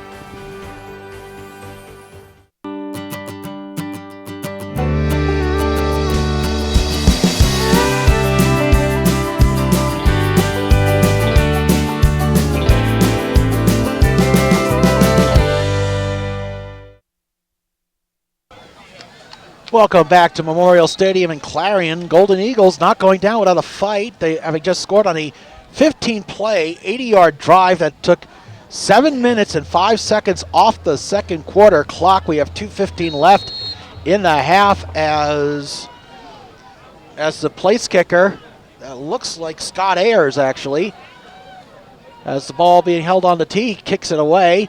It's a short kick. It's fielded by the up back. That is Beasley. Beasley gets to about the 37-yard line, bowls over a Clarion defender. So let's take a look now at California's schedule. Yeah, you see California having a very strong schedule. They had 3 tough games to start out. CIAA opponent Virginia State they were able to beat at home before traveling to Bloomsburg and Shippensburg back-to-back weekends. That Bloomsburg lost in overtime. Then Edinburgh Seton Hill wins, as well as Slippery Rock and IUP. So they're coming in off of 2 big wins. They're on a 5-game winning streak right now, looking to make it 6. And Virginia State looking to battle for the CIAA North Championship. They win that and possibly face Winston-Salem State in the CIAA title game at the end of the season, but nonetheless, we're back to live action as Grissom zigzags, gets to the 40. He gets met at about the 41-yard line. Adam Litch, number 1, and Kwame Bell, 93 on the stop. Kwame Bell has been very strong. We've called his name a couple of times, able to bring down Grissom there. 2nd and about 4. Harris back to throw. It is incomplete, short. Looked like he was intended for Des Green, but he kind of shorted that pass just a smidge. Yeah, Harris had to get that off very quickly there. 1:48 left to go. And even though Kwame Bell isn't credited with a couple of assists on tackles, we certainly called his name a lot. He's had an impact, as on 3rd and 4, Harris, incomplete. He got hurried by Julian Hauser. That was intended for Fiore, so 3 and out for the Vulcans. Hauser fired up about that one. Good defensive stop here by the Golden Eagles, and now once again we're going to see Surratt, 3rd time this half. This is a lot of work for him, as this offense normally gets down the field pretty quickly and is able to get some time off the clock. So Clarion, with 1:41 left, has a chance to make this a 1-possession game, as Surratt on the punt. Travis Day, the deep back for Clarion. Kick. And Day's going to let it bounce out of bounds at about the 17, 18-yard line. That is where the Golden Eagles will set up shop. They're going to mark him officially at the 17-yard line. With 1:33 left to go in this first half, California will receive the ball in the second half. So Clarion definitely wants to try to get down the field here, get at least 3, if not 6 points on the board. And Allison, a big event that we're participating in, as Cal U is one of 8 colleges in Pennsylvania participating in a Pennsylvania American Water Company's UTAP Challenge from now until Friday, October 31st. You can log on to PA American Water's Facebook page. Vote once a day to support Cal's efforts to get a bottled water filler, water fountain bottle filler, excuse me. As we're back to live action here at Clarion, Simmons takes a snap, gets rushed. He fires it complete to Thomas. Thomas gets out of bounds at the 30-yard line. And we saw a lot of pressure by California, but Simmons able to get rid of the ball quickly. Yeah, he was. Aaron Terry forced that play out of bounds, as Thomas is kind of like the security blanket for Simmons, as he's just kind of able to find him and use a little bit of a bubble screen to dump it off him. They've done that a couple of times, enough to pick up the first down, though, and then Terry forces him out of bounds. 1st and 10 from the 30. The Clarion bench starting to get a little fired up, as Simmons steps back, gets in a pistol formation, takes a high snap, hands it off to Thomas. Thomas gets swarmed by several Vulcans. He may have gotten a yard, maybe 2, and that's it. Yeah, they're going to give him 2 yards on this play, so it'll be 2nd and 8, but the clock does keep ticking. 1:10 left to go in this first half, as you see here on the replay. About 6 Vulcans in on the tackle. 2nd and 8. Simmons back to throw, looks, screen pass to Thomas. Thomas gets out of bounds, maybe back to the original line of scrimmage. They're actually going to say loss of a couple of yards. It does stop the clock, though. It does stop the clock. It's going to be 3rd and 10, 52 seconds left to go. As you see here, Aaron Terry once again in on the tackle. So Clarion, with the clock stopped, getting a call in from the sidelines is Connor Simmons. Simmons so far, 15 for 27, 219 yards. He has not been officially sacked yet today. As Simmons is back to throw. Looks up the middle. Dietrich holds on to it. Gets to about the 35-yard line. And that's it. Timeout on the field. Dietrich on the reception takes it to the 36-yard line. Yeah, it's going to be a California timeout here. I think California is going to try to get possession right back as it's 4th and 4. They're going to have good field position. They might take 1 or 2 shots at the end zone with 42 seconds left to go in the first half. And we were also pointing out with the UTAP Water Challenge, California, as of Friday when we taped this, they lead Scranton by 60 votes. Every vote counts in the UTAP Water Challenge, so log on to Facebook. You can vote once per day, every day between now and October 31st, Halloween. That'd be a nice treat for the university if they can win the UTAP Water Challenge. Yeah, it would be in the currently being renovated Student Center. Would definitely be a nice addition for the students.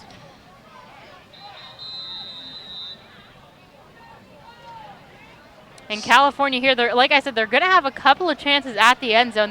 They should have good field position, as it's going to have to be a long punt. And we already saw Harris's arm once. We've seen Nick Grissom make some nice runs. You could see California take a couple of shots at the end zone. All right, so that'll set up. Well, they may try it. They're going for it, but they might have Simmons attempt a quick kick. We shall see. Or he's going to try and draw the defense offside. So a lot of things can happen here. On his 4th and 4, there's a penalty. I think this is going to be a false start. And so now we're going to see Scott Ayers, the punter, take the field. So the attempts by Clarion to draw California offside's unsuccessful. So now Aaron Terry is now set up at his own 35-yard line to the lone deep back for California.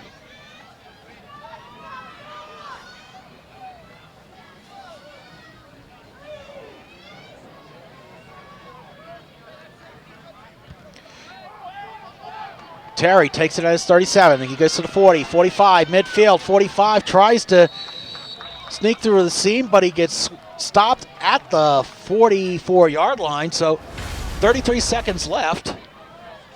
Yeah, you see here on the replay, Terry had a little bit of a hole. He finds it there. He's able to go up the middle, tries to keep going, dives ahead about 2 more yards. Now California's offense comes on the field. 33 seconds left to go in the half. We'll have to see if they take some shots at the end zone or if they just decide to take a knee. We see Harris out of the shotgun, so it looks like they are going to take a shot at the end zone, Allison, on 1st and 10. She said from the 43-yard line. Harris back to throw, looks, fires it. That is complete to Mark Thomas, and California calls timeout after the short gain of about 7. 24 seconds on the clock. California will have 1 timeout left after this. Have time to set something up. As you see here, Harris did look down the left side, didn't have anything open, so decides to just jump it off. They would have picked up some yardage, not quite to the front. Well, it's going to be 2nd and 4. 24 seconds left as Clarion scored their 14 points, a pair of touchdowns, and a successful 2-point conversion on their first score. They were unsuccessful on their other 2-point conversion attempt, which was picked off by Corey Ford. And I'm not sure if that actually counts as an interception. It doesn't show up on the stats as a interception, but nonetheless, a good play by. They listed it actually as a failed 2-point conversion attempt, so that doesn't take away from the job that Corey Ford has done, not just today, but throughout the season, as we're back to live action on 2nd down and 4 from the Clarion 37. Harris back to throw, looks, fires the right side, caught by Todd Green again. Tom Green, first down. California lining up quickly here. It'll be 1st and 10. They are not going to use their timeout. The clock has not started yet. Now it has. They're going to spike the ball there. It's going to be 2nd and 10 with 15 seconds left. Take a look at the replay here. This time Harris looks to the right side, is able to find Green. Coming from over the middle, is brought down enough for the 1st down. As I mentioned, Tom Green, the freshman, and he actually had the end of today's game with only 3 receptions. He has 3 today, I believe, and as we're back to live action, Harris caught Gary Brown. We haven't called his name much today, and Miles Edmonds on the stop, so the clock still running. 3 seconds, 2 seconds, and now California calls timeout. California calls timeout with 1 second left. They're going to take possibly one shot at the end zone or set up to kick. Here, Brown, kind of a backwards pass, loses about a yard on the play, and they are going to send Cody Nuzzo out to attempt the kick. Now remember, Nuzzo did kick a 50-yard field goal against Bloomsburg earlier this season. However, or if I'm not mistaken, that was, he might have had the wind to his back in that case, but he's going to be kicking into the wind, it looks like. Yeah, right now the wind isn't too bad here. There have been a couple of gusts, but right now not too bad. It shouldn't really affect him, and California looking to put 3 more points back up on the board, extend this lead once again. Nuzzo 11 for 13 in field goal attempts this season.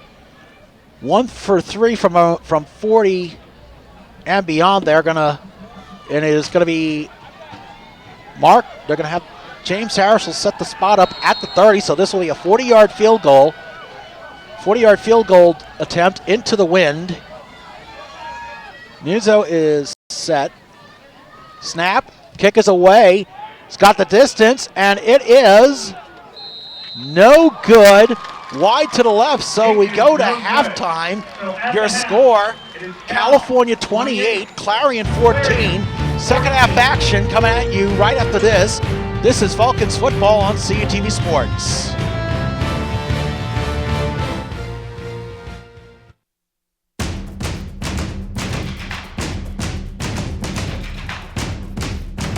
Don't miss a second of the exciting 2014 California University Vulcans football season.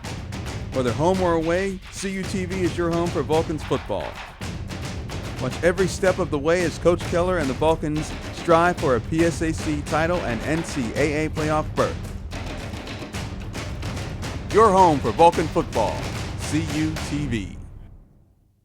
Since 1937, the Student Association Incorporated, known as SAI, has served the CalU student body by providing activities, programs, and services. Every enrolled student has the ability to take part in over 125 different clubs and organizations. Managing participation in every SAI activity is easy with OrgSync, a powerful tool for staying connected. Located 1 mile from campus, the SAI Farm has 94 acres of meeting and recreational space. SAI, it's your student association.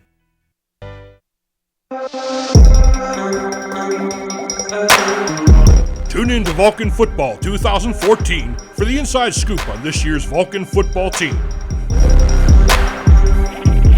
Featuring highlights, scores, analysis, and a preview of the upcoming opponent, Vulcan Football 2014 gets you inside the huddle. Vulcan Football 2014, only on your home for Vulcan Football, CUTV.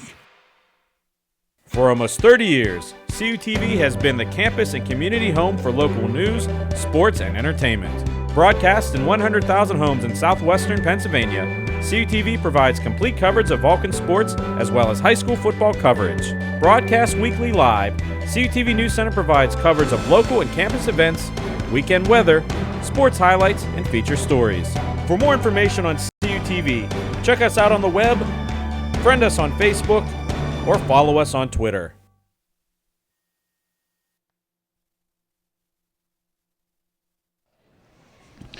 Welcome back to Memorial Stadium in Clarion. The California Vulcans leading Clarion 28-14. And Allison, as we look at the halftime stats, Clarion is not going down without a fight. No, they're not. They're putting up some very big numbers, especially total offense. They're actually leading the Vulcans in total offense. 254 total yards to the Vulcans, 234. Look at first downs, about even, but time of possession is what really surprised me. Clarion, 20 minutes and 5 seconds of possession. California only 9:55. They had a couple of quick strikes, but still, Clarion has had the ball for a long time. They had that one scoring drive lasted about 7 minutes, so that kind of skews the numbers a little bit, but nonetheless, the only numbers that matter on the scoreboard, if your head coach Mike Keller, is the one at the bottom, the score, 28-14. Take a look now at some first half highlights. And Simmons done a good job of finding Thomas in open areas on this one. He was able to find him in Clarion. Thomas, and that was the first play of the game, took it down the field, fumbled the ball, however, and then California got it back. California here, Harris looking to the end zone. He finds his receiver, Green. Green walks into the end zone for the touchdown. Vulcans go up 7 here. Clarion gets a touchdown. Simmons just hangs on to it, runs into the end zone. A nice read by Simmons not to hand it off by Thomas. Now California took it right back down the field, though, and got, after a nice run by Grissom into the end zone, Roberson goes for the touchdown to give the Vulcans back the lead. And here you see Simmons trying to throw it to a receiver. However, all he finds is Aaron Terry for the interception. Vulcans look into the end zone again. Harris to Brown. Gary Brown walks into the end zone here after some nice blocks. And then we're going to look at yet another California touchdown here, or turnover, excuse me, as Thomas tries to bring it up. He's going to get stripped by Terry, recovered by Spencer Lynn. And then Clarion here gets the touchdown once again. Simmons making the nice read, goes into the end zone for the touchdown, and that is how we got to this point. The Vulcans lead by 2 scores. And we mentioned, Allison, that the freshman Ron Green's only had 3 catches coming into this game. Actually, he only credited for 2 catches. I think the one catch I thought was Green's was actually given to Mark Thomas. For a moment, I couldn't tell if that was 80 or 88. But nonetheless, 6 different receivers getting catches today, including Kawan Scott, Green, we mentioned, Thomas. Gary Brown's only had 2 catches today. Des Green with 2 catches. And Ryan McCauley's also had a catch. So Harris is spreading them around, but I think, as we noted at the outset, so the big thing I see from Harris, no interceptions so far today. Yeah, continuing that streak of complete passes without attempts without interceptions. And you talked about it. Tom Green, only a freshman. Luke Smory, we haven't said his name too much today, but he's been an impact player, only a freshman. Gary Brown, a sophomore. Ron Tyler, freshman. Des Green, a sophomore. Paul Butler, we haven't said his name too much at all. He's been doing a lot more blocking. He's only a sophomore. Kawan Scott's a junior. Mark Thomas is a junior. But these weapons that California's showing today are going to be back for at least 1, 2, sometimes even 3 more years after this. Yeah, the cupboard's not bare. The pipeline continues to flow here for Mike Keller and the California Vulcans. And we were mentioning, it's interesting, Tom Green, we mentioned the freshman. He's from Woodland Hills, as is another senior receiver. We haven't seen a lot of Ron Tyler. It's just a lot of kids coming down from making that pipeline from the Braddock area to the Mon Valley. Woodland Hills certainly well represented on this Vulcans roster, as we are about to go back to live action here at Memorial Stadium in Clarion. And speaking of, I'm trying to see who the one deep back is for the Vulcans. One is Terrell Roberson. I know I saw go back. I think Smory might be back there as well. That was my guess as well, Allison. And you are correct. That is Smory, the freshman. And that's 25 for California. John Franklin III. So a couple of freshmen back deep to take the kick for California. And the kick is away. It'll be Smory will take it at about his 5. Gets to about the 20. Penalty flag is down. So Luke Smory gets to about the 42-yard line, but that may be coming back. depending on what the call is. Yeah, the flag was thrown at about the 12-yard line. Flag on the play. Have to see what it is it may be holding. Or a block in the back, which has the same impact if you're California. Illegal wedge block, return team. Half the distance to the goal. First down. Oh, an illegal wedge block on California. We'll see if we can find it on this replay here. See here on the replay, Smorey makes the nice grab and then see the block. Yeah, that is certainly a very rare call indeed, Allison. I mean, we're hard to tell from that replay, but you know, the refs do have a better view than we do, even though I say it with all due respect, it's a rare call. We'll leave it at that. 1st and 10 from the 9-yard line. Foul occurring at the 18-yard line, so it was half the distance as Harris hands off to Roberson. Roberson will get to about the 15, 16-yard line. So that'll set up a 2nd and 4. Yeah, Roberson picks up some good yardage there. You're going to see here on the replay, he had a nice hole, tried to cut back inside. Couldn't find a hole there. Kawan Scott doing some nice blocking as well. 2nd down and 3. So it'll be 2nd and 3 from the 16.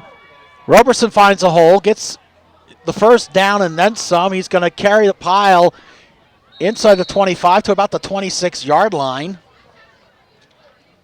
This time it was the right side of the line doing a good job of creating a hole.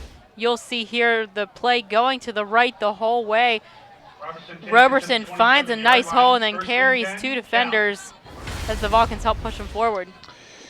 Harris is back to throw on 1st and 10. Looks. He gets swarmed by a couple of Clarion defenders. Look like Kwame Bell and Hauser once again. Hauser's gotten into the backfield quite a few times for Clarion there. Fights off the defender, not able to control him. Was number 67, Tyler Pearson, the sophomore.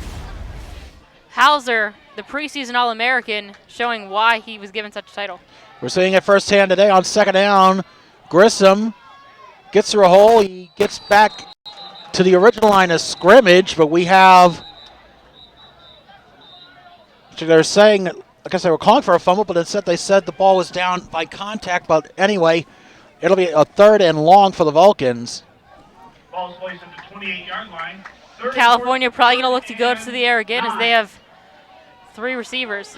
They need to get to the 37-yard line on 3rd and 9. Harris back to throw, looking, fires, intercepted by Julian Hauser. Hauser is at the 25, 20, 15, 10, 5, and he may have been taken out of bounds at the 1-yard line. So Julian Hauser. And there, Harris was pressured here by a player, 22, Liberto, excuse me, Hauser with the interception. So Harris is streaking it over, and then Hauser, who's been very good for Clarion all game, gets forced out of bounds by Gary Brown, and Clarion will have the ball 1st and goal from the 7-yard line.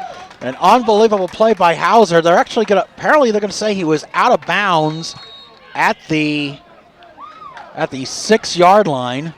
So that'll be 1st and goal from the 6. But an unfortunate break now for the Vulcans as the Golden Eagles now on the verge of making this a very interesting game as Simmons hands off. Thomas is swarmed well behind the line. No, he escapes. And that's a touchdown. Clarion had me fooled there. Simmons takes it himself. That's his 3rd touchdown of the game, and it's 28-20 pending extra point.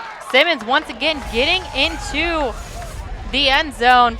Fakes the handoff. California thought it was a handoff again. They've done this a couple of times, and this is the 3rd time I think they've used that play going into the end zone. Simmons gets into the end zone. It will be very interesting here. I think they are going to go for 2, and the reason being their kicker, Phil Esposito, I have not seen at all today. I don't even see him dressed on the sideline, so I think that's why they continually go for 2, and I think that's why Ayers is the punter taking doing the kickoffs. Kicking. That's what that was my thinking exactly, Allison. You'd see, well, we do see Esposito down on the sidelines wearing 19. So Simmons is going to roll to his right, fires into the end zone. It is off target. And we have a penalty on the play, roughing the passer, it looks like. We'll wait for the official call. Yeah, Simmons is on the ground, so it's probably going to be what the call is, and it is. It's going to be on Jeff Knox. It's going to be half the distance to the goal, and they will get to try yet again.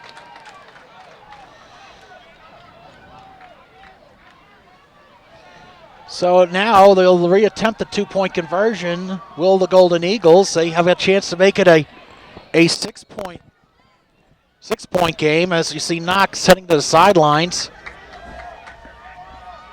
You see Kenny Wilkins re-enter the game now. It looks like they're going to go with a goal line formation on the defense for Cal. Simmons. The handoff to Thomas. He gets swarmed under, so the two-point conversion fails. 13:01 left in the third quarter. Your score, California 28, Clarion 20. This is California Vulcans football on CUTV. Take a look at your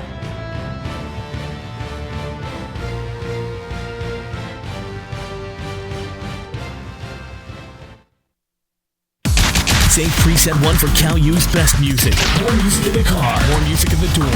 More music everywhere. This is 91.9 WCAL Power 92. The home of the Vulcan Nation. Playing Cal U's best music. 91.9 WCAL. WCAL Power 92.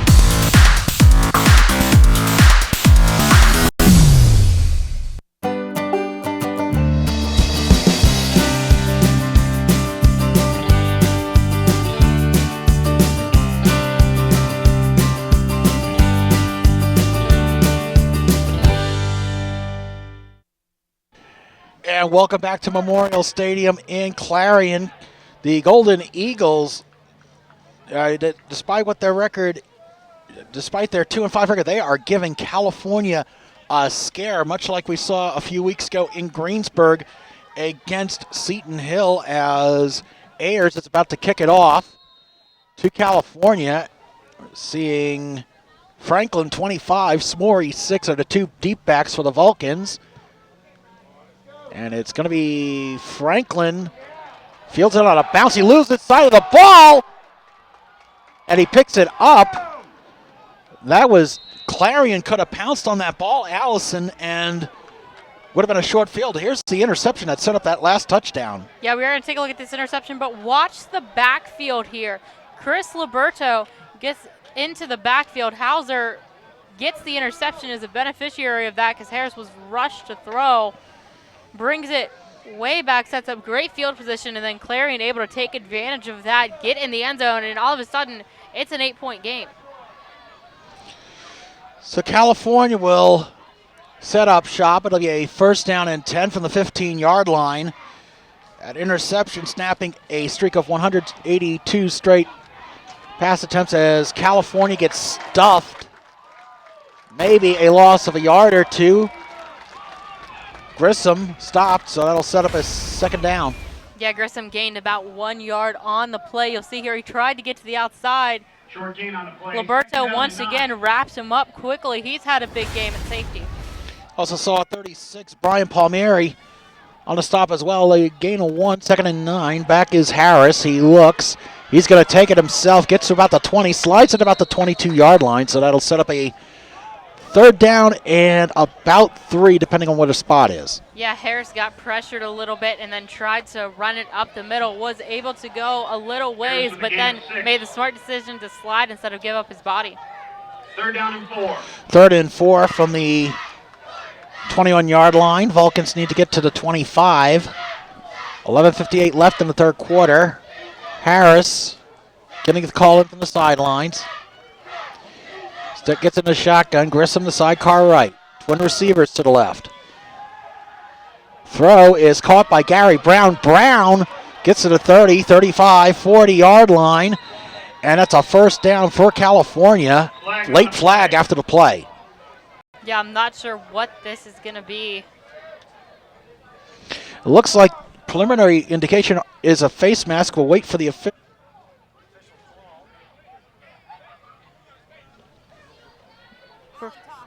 We're going to have to take a look here at the call. I'm not sure what it's going to be. It may be a face mask. It did come in late after the tackle. We will have to see what the call is going to be from the officials as they pick up the flag. It is going to be a face mask on the defense. It's going to go against Rocker Yager, so the Vulcans will extend that first down even farther. Just take a look here at the replay. Harris able to find Brown. Gary Brown down the field. Just a little bit of the face mask there. You saw it on the replay, not very much, but enough for the penalty.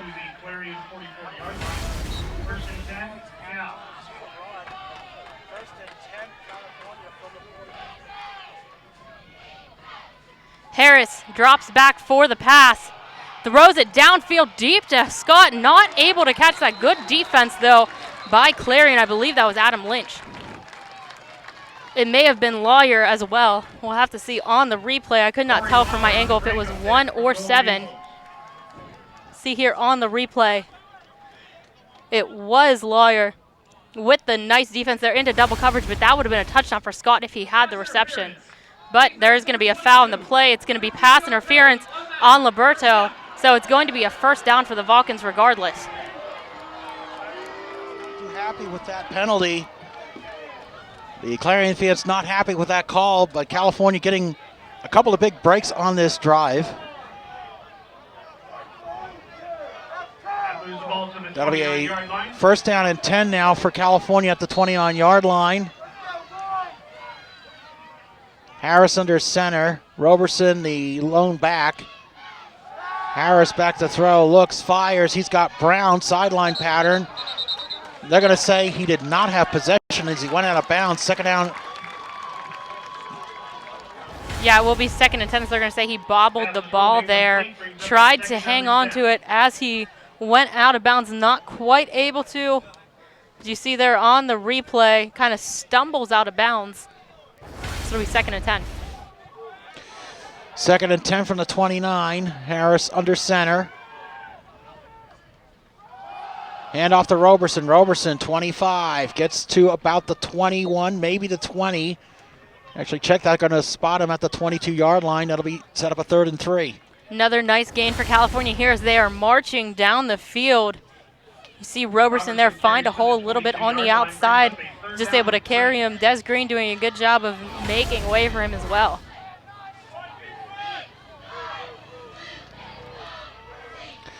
Third and 3 for California. Harris fakes the handoff, fires. Paul Butler with the catch. 15-10. Knocked out of bounds inside the 10-yard line. Paul Butler, you know, we were mentioning him right before the quarter, Allison. First catch of the day. Yeah, he's been more of a blocking tight end recently, but there he was able to get the reception, get the first down for California. Will be 1st and goal from the 7-yard line. And he's from Reynoldsville, went to Du Bois High School, which is not too far from Clarion. 1st and goal for the Vulcans at the 7. Harris under center. Grissom now in, gets to about the 4, maybe the 3-yard line, setting up a 2nd and goal with 10:15 left in the 3rd quarter. We talked about time of possession before. California once again marching down the field very quickly. Still 10:09 left to go. So they make those quick strike plays and get down the field quick. Don't take a whole lot of time off the clock. It'll be 2nd down and goal from the 4. Grissom with the handoff, spins, maybe gets to about the 3-yard line. That'll set up a 3rd and goal. You'll see here on the replay, Nick Grissom tries to find a hole, makes a spin move to gain about 2 more yards off of that, but it will be 3rd and goal from about the 4. The big play here for California and a big defensive stand is what the Clarion fans are looking for. We feel there's Harris, throws, quick dump, incomplete, intended for Des Green. That was Corey McNamara on the defense right there. And once again, we saw Julian Hauser get back into the backfield, as well as Pomeri get into the backfield as well, so he was pressured. It looks like California is going to set up for the field goal. No, excuse me, they are going to kick. Or they are going to go for it.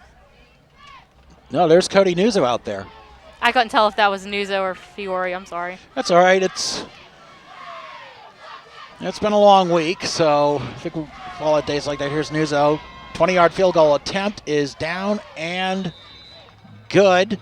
9:15 left in the third quarter. Your score, California 31, Clarion 20. This is California Vulcans football on CUTV Sports.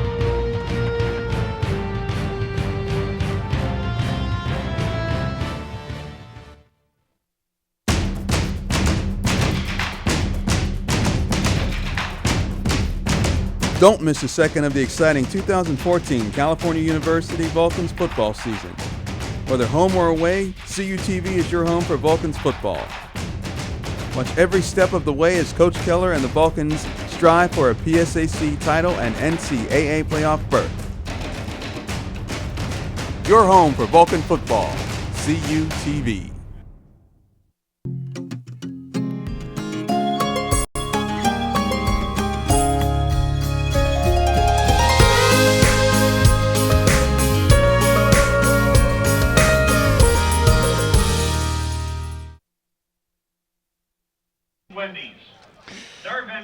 Welcome back to Memorial Stadium in Clarion.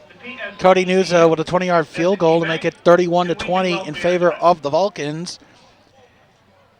Even though we are on a tape delay basis, from time to time we do give you updates on scores in real time as we're watching the game.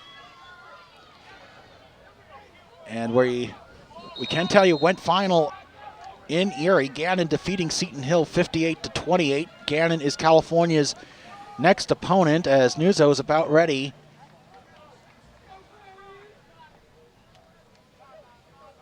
And the kick is away. It's a high end-over-end kick fielded at the 5-yard line. And just like that looks like Jaron Moorer. And hit on the return. And the hunt for November is well in effect here, not just for California, but a lot of teams in around the region. Yeah, all these teams are in Super Region 1. They're competing for the same 6 spots that California is. You see Bloomsburg, Concord, Westchester, California, East Stroudsburg, a couple of CIAA teams, a couple of Mountain East teams, and Northeast 10. Northeast 10 as well. And the regional rankings should be coming out within the next couple of weeks here. That is when we will really start to see the picture develop. But all of these teams with no losses, 1 loss or 2 loss, that are in the region California's in. And it is a 1st and 10 for Clarion at the 16-yard line. The handoff now to, I believe that is Julian Mealy, 23. His first, we haven't seen him a lot today, and Clarion with the first down. Yeah, we haven't seen a whole lot of Mealy today. We've seen a lot of Thomas, but that time Mealy gets the call, and he's going to stay in. As you saw the nice run there, pick up the first down. Mealy with the carry, good enough for a. And you'll notice 17, the backup tight end, Zach Dietrich. That is Mike Dietrich's brother. He is back in the game for the Golden Eagles. He's lined up at tight end on 1st and 10 from the 26. Simmons fires up the middle, incomplete, intended for Jaron Moorer, but that went over Moorer's head. Yes, it did. In California defense once again trying to collapse the pocket a little bit here. Goes over the middle. Just too far for the receiver. It'll be 2nd and 10, 8:40 to go in the third quarter. And we're talking about some of the games in the region. Speaking of the Northeast 10, a big game was taking place this weekend as AIC is at LIU Post. So that could also help clear up the regional ranking picture as we're back to live action on 2nd and 10 from the 27-yard line. Simmons. Short pass to Zach Dietrich. That is a gain of about, actually I take that back, it was incomplete. I honestly thought he had it, Allison. Yeah, no, it just bounced right out of his hands, out of bounds, so Dietrich not able to hang on to that one. So it'll be 3rd and 10. They're going to have to go down the field once again here as they are at their own 27-yard line. We mentioned Zach Dietrich is a sophomore. His brother, Mike Dietrich, the senior on this team. Mike Dietrich dropped a couple passes in the first half, as I recall. So So we're back to live action on 3rd down and 10 from the 27. Simmons back to throw. Fires. He's got a receiver wide open. That is Matt Lehman. Lehman gonna take it to the house. Touchdown, Clarion. And we got a ball game with 8:26 left. We saw California do this earlier in the game. The long pass to the left side was to Kwan Scott. This time, though, it's to Lehman. This is the first time we've really seen Simmons open it up down the field. And Simmons heaves that one down the field. Lehman just over the defender, was able to run by everybody. Bowman tried to catch him, left him in his dust. Gets the touchdown, and once again, they pull back within a couple of points.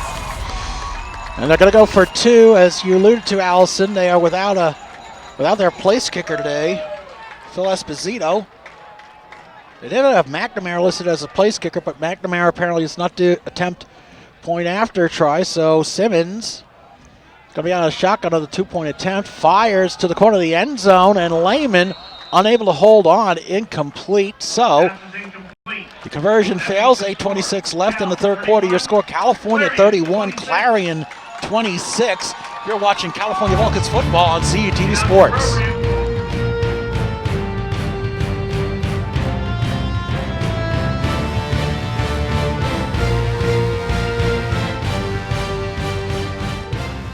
Since 1937, the Student Association Incorporated, known as SAI, has served the Cal U student body by providing activities, programs, and services. Every enrolled student has the ability to take part in over 125 different clubs and organizations. Managing participation in every SAI activity is easy with OrgSync, a powerful tool for staying connected. Located 1 mile from campus, the SAI Farm has 94 acres of meeting and recreational space. SAI, it's your student association. CUTV. California University Television.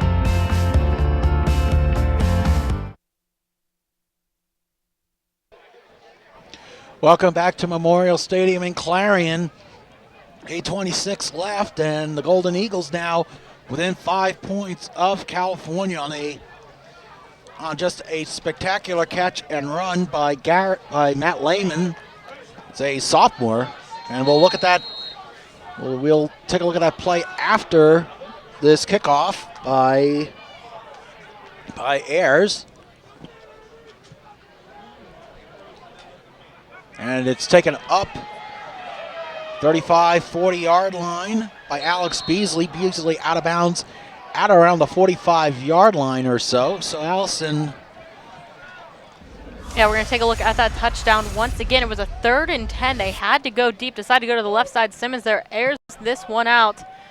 Beats Aaron Terry, does Lehman, and then Bowman tries to keep up with them, but Lehman turns up the speed and gets down the field into the end zone for the touchdown to make it a 5-point game. And you know, Allison, that's something we've not seen a lot from out of Aaron Terry. He's not a guy who normally gets beat, but Lehman doing a nice job. You can see the stands rumbling here on 1st and 10 for the 43. Harris back to throw up the middle, incomplete. It looks like Harris got hit as he threw.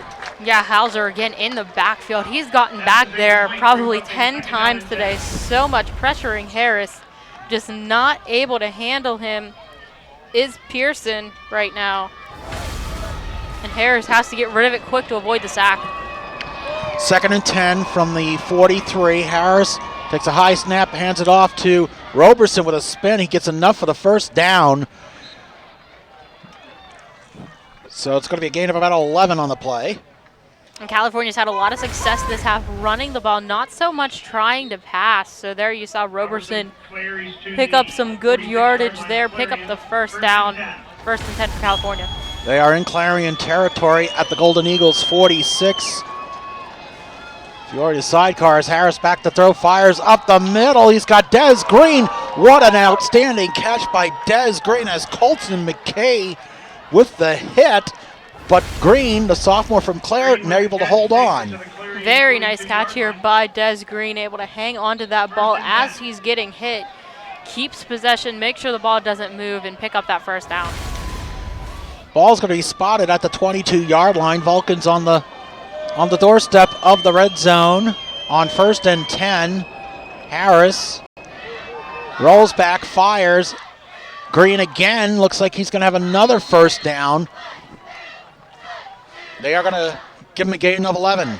And this is where Des Green can be very effective as a tight end, is he's a tough player.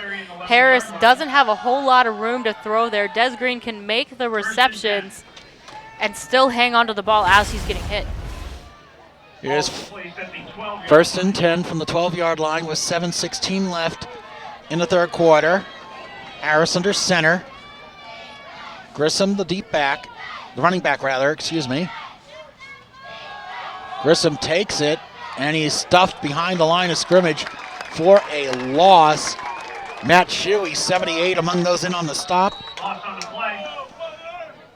Yeah, Nick Grissom a little bit slow to get up there as he was hit hard in the backfield. Excuse me, that's Des Green slow to get up. He's walking off on his own power as the trainers are tending to him. He does have to leave the field for this at least one play. And interesting, Allison, while we were earlier on in the drive, about 3-4 plays ago, we saw the senior tight end Mike Dietrich rounding up all his offensive teammates in a huddle on the Clarion sideline. So this Golden Eagles team believes they can pull off the upset, but California's trying to thwart that on 2nd and 13. Pass caught by Kawan Scott. Scott is going to get to about the 3-yard line.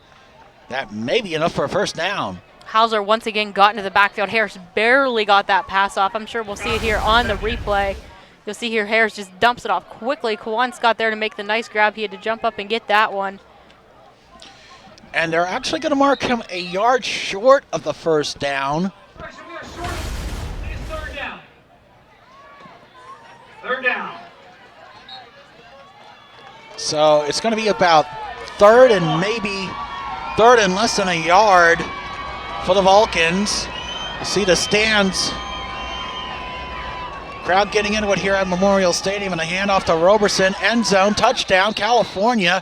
Terrell Roberson piles through, and that'll be a 37-26 lead, pending the extra point. 6 minutes left in the third. A good mix on this drive of passing and running for the Vulcans on this one, though. Roberson once again able to drive his way into the end zone for the touchdown. Extends the lead up to 11 points. Nuzzo on to attempt the extra point.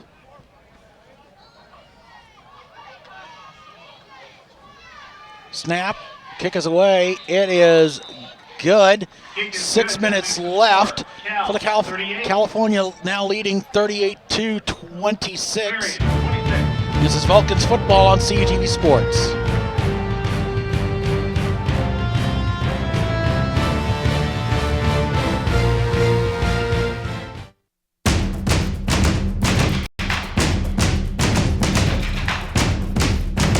Don't miss a second of the exciting 2014 California University Vulcans football season. Whether home or away, CUTV is your home for Vulcans football. Watch every step of the way as Coach Keller and the Vulcans strive for a PSAC title and NCAA playoff berth. Your home for Vulcan football, CUTV.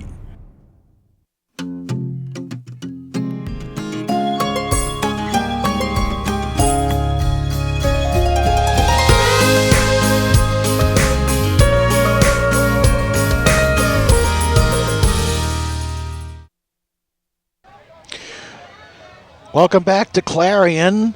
California leading 38-26 over the Golden Eagles. 7 plays, 57 yards, 2 minutes and 20 seconds on that last touchdown drive as we have 6 minutes left to play in the third. Nuzzo about to kick it off. It's a low end over and kick fielded at the goal line. It's at the 10, 15, 20. Denzel Jackson with the catch, and if you're on social media, you can check out our Twitter handle. It is at CUTV_PA. Get all the latest updates and behind-the-scenes stuff from California University Television. So follow us on Twitter at CUTV_PA. So when Clarion's offense takes the field, it is going to be first down and 10 from the 16-yard line. A sense of urgency starting to pick up for Clarion, though there's quite a lot of time left to play. Yeah, this is a big drive for Clarion. Simmons out of the shotgun. Fakes a handoff. Fires complete to Mike Dietrich. Gain of about 4 yard line. Gain of 4 yards. Nice reception there by Dietrich's Aaron Terry, forces him out of bounds. So now the Golden Eagles, we were alluding to right on Cal's last possession, we saw Dietrich rallying his offensive troops, so it looks like he's one of the reasons he's a captain. He's not only good motivator, but he's leading by example. As we're at 2nd and 6, Simmons throws, caught now by Zach Dietrich, and that's going to be a first down for the Golden Eagles. Where California likes to use its receivers, Clarion is doing a good job of using its tight ends there as Dietrich makes the nice catch, picks up the first down. And that is Zach Dietrich's first catch of the game. Mike Dietrich has 7 catches for 55 yards. As we're approaching 5 minutes remaining in the third quarter, Simmons out of a pistol formation with Thomas's back. Trip receivers to the left.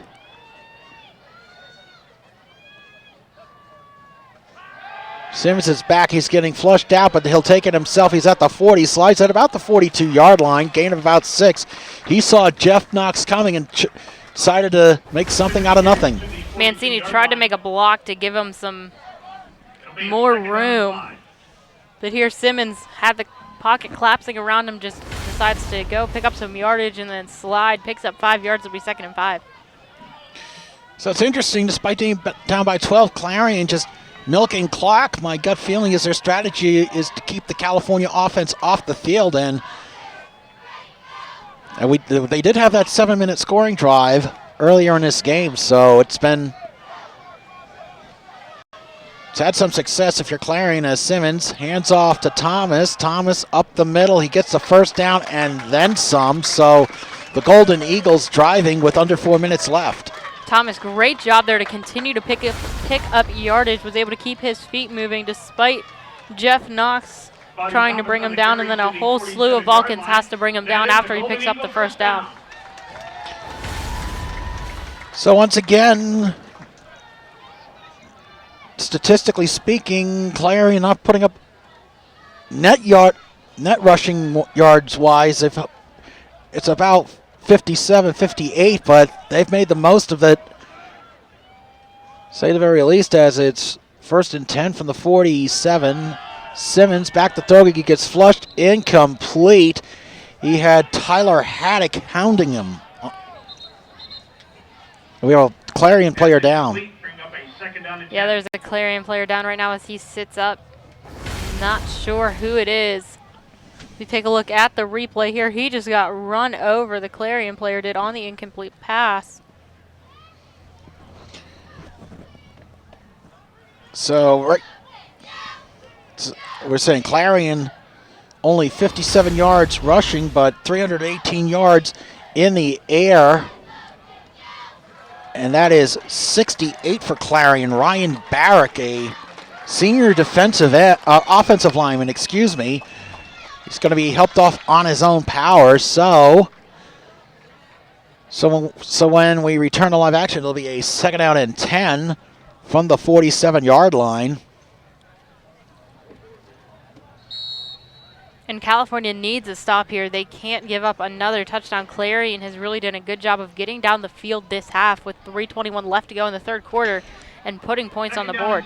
And you also have, as we mentioned, Gannon coming up next week. The Golden Knights hanging 58 on Seton Hill. So this is going to prove to be a big barometer game for California. Simmons fakes a screen pass. He goes deep. It was incomplete, intended for Matt Lehman, and it looks like Aaron Terry might have gotten a piece of it. I think he did as well, and that was a great job by Terry to stick with it there. Fakes the pass, California does not bite on that one. And then Aaron Terry, I don't think he got a piece of that. I think it was just a little bit overthrown. Lehman went up for the catch, not able to make it though, so it'll be 3rd and 10. But when you have Aaron Terry breathing down your neck as a wide receiver, that's certainly going to give you some pause, but nonetheless, California needing a big stop here on 3rd and 10 from the Clarion 47. Simmons, penalty, I believe, yeah. So maybe a false start, wait for the official call.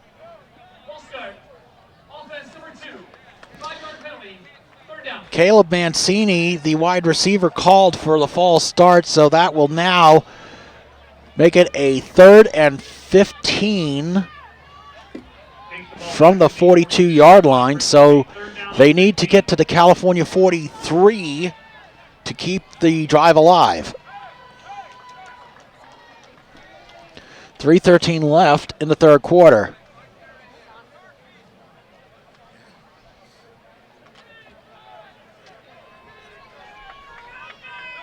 That is the 7th penalty on Clarion today. As Simmons takes a snap, fires, throws it. Lehman overthrown, and that'll be 4th down for Clarion. Yeah, it seems like on that play, California knew what they were going to do. They were trying the deep ball once again. They were trying to go to Lehman. Both Aaron Terry and Jordan Bowman were right there to either pick the ball off or knock it away. In that case, it was just too far overthrown, so California's offense will come back on the field. And if you're California, you want to kill some time here. You don't necessarily want to use those quick plays. Try to kill some time, pick up some yardage, take some time off the clock.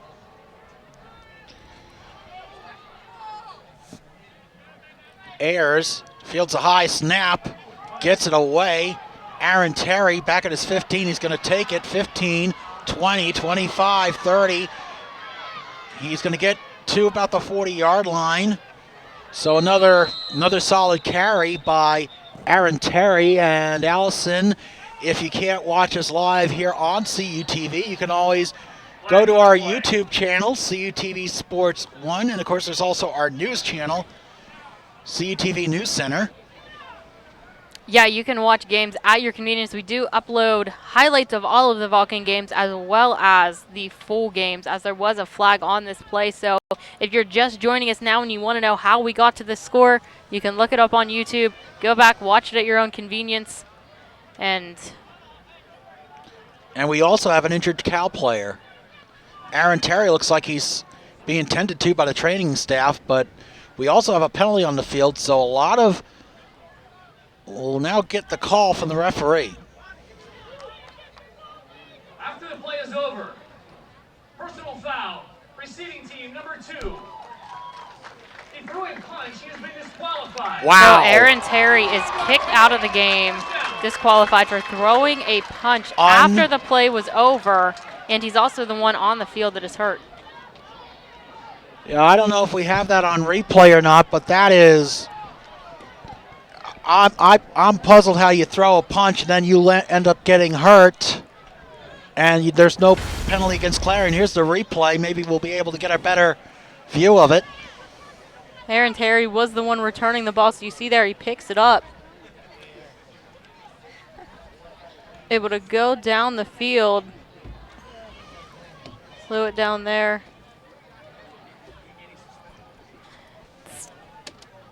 Too far away from our angle, I think, to be able to see it. It was in the pile. A lot of stuff happens in the pile. That's definitely too far away for us to see. The officials are right there on top of it, though. They can see it, and there are a lot of things that can happen. And I'll say this with all due respect. I just find it interesting that Terry's the one being tended to by the training staff.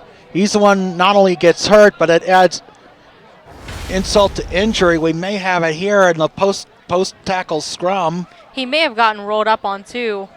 And that may be why he's slow to get up. So now they're gonna take a look at the play here again. Here's the whole thing. Aaron Terry picks up the kickoff. He does get a little bit wrapped up there. Then he gets brought down here by the pile. He's on the bottom of the pile. Senior history major. You can't really see it there because he's on the other side, but a lot of things can happen in this game, and if you play sports for an extended period of time in any sport, I don't care if it's hockey, soccer, football, anything, if you initiate it, you're normally the one that's going to get called. Well, that is a big blow for California, and that may also result in his suspension from next week's game against Gannon. So we're back to live action as Harris hands it off to Roberson. A no gain, maybe a loss. Jared Davis on stop for Clarion. Kawan Scott's hurt. And now Kawan Scott is injured. It was after the play he was trying to make, or it wasn't after the play, it was in front of the play. He was trying to make a block. We won't see it on the replay, but as you see, Grissom get tied up, but he got kind of rolled up on. So two key contributors for California are injured on consecutive plays. It was a gain of one, by the way, but right now the big concern is for Kawan Scott, the junior out of Easton. He's been really developing into one of James Harris's favorite targets. You see Harris over there talking to over with Scott at the moment, and he's been, Kawan Scott's as we mentioned, next week California is back at Adamson Stadium. They will take on California, and then they travel to Erie to take on Mercyhurst, and then the final week of the regular season on November 15th, we will be covering the PSAC championship game. And right now the game, if the California Vulcans can win out, which, judging by the event so far, Allison, is not a dead lead pipe block. Clarion's trying to spoil that, but nonetheless, California controls their own destiny as far as the PSAC West is concerned. They do control their own destiny, but today's showing you can't overlook any team. As we were saying earlier, shades of the Seton Hill game. They almost overlooked Seton Hill, but they were able to hold off the win as Harris runs up the gut. He's going to get up to about the 31-yard line. That'll set up a 3rd and 5. This Clarion team playing with almost reckless abandon. Once again, collapsing the pocket. Harris has to go and decides to dive there instead of slide. Gives up his body a little bit and gets brought down. 3rd and 5. 2:10 left to go. We see Harris in a shotgun. Sidecars either side. That's Fiore to his right. Grissom to his left. And we have a penalty on the play. Looks like it may be a false start, but we'll wait for the official call. Allison, you were alluding to that reckless abandon. Clarion's playing like they've got nothing to lose. Yeah, I mean, they really do have nothing to lose. They're not expected to win this game. California is expected to win this game. They're coming off of 2 big wins, and it is going to be a false start in the Vulcans. And especially whenever you play that way defensively, you can have a lot of good things happen to you. 3rd down and 10. They do have the one turnover, as it'll be 3rd down and 10 from the 26-yard line. We can feel the rumble of the stands here at Memorial Stadium as the crowd starting to get into it as Harris back to throw, fires up the middle, complete. I believe that is Tom Green again, excuse me. That is more than enough for a 1st down. Tom Green has really stepped in today and played very well for California as Harris patiently sits back, ice in his veins, gets it over to Green. Green up the middle, gains yards, gets past midfield, and picks up the 1st down. They're now in Clarion territory. 1st and 10 for the 49ers. Grissom gets a gain of about 1. That's about it. So we're down to 1:20 left in the 3rd quarter. There is still a lot of football left to be played here. On 2nd and 9 from the 48. Harris out of shotgun, sidecar either side. Harris looks to his left. He's intended for Fiore, but thrown a little bit overhead. Incomplete, 3rd and 9.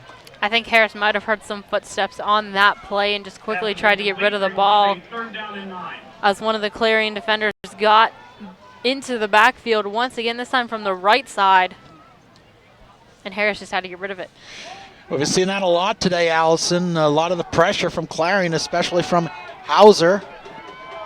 Kwame Bell as well, so now that's a 3rd and 10. 3rd and 9, excuse me.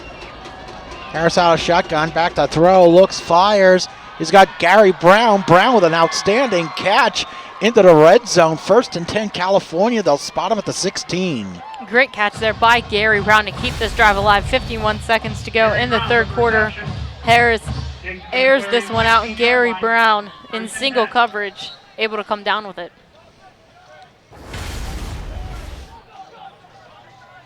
Brown, one of the outstanding sophomore receivers on the squad, gets him set up for a 1st and 10 from the 16-yard line. Clock is ticking, 38 seconds. Here's Roberson.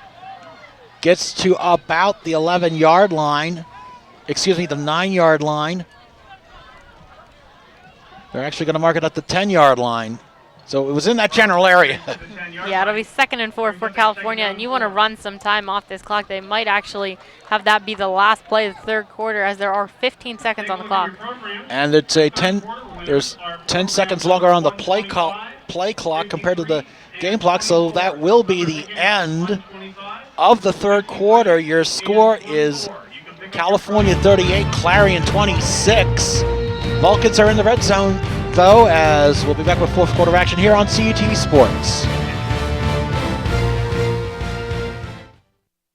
For almost 30 years, CUTV has been the campus and community home for local news, sports, and entertainment. Broadcast in 100,000 homes in southwestern Pennsylvania, CUTV provides complete coverage of Vulcan sports as well as high school football coverage. Broadcast weekly live, CUTV News Center provides coverage of local and campus events, weekend weather, sports highlights, and feature stories. For more information on CUTV, check us out on the web, friend us on Facebook, or follow us on Twitter. 29 down. 4 letters to describe excellence in college television. I know. CUTV, California University Television.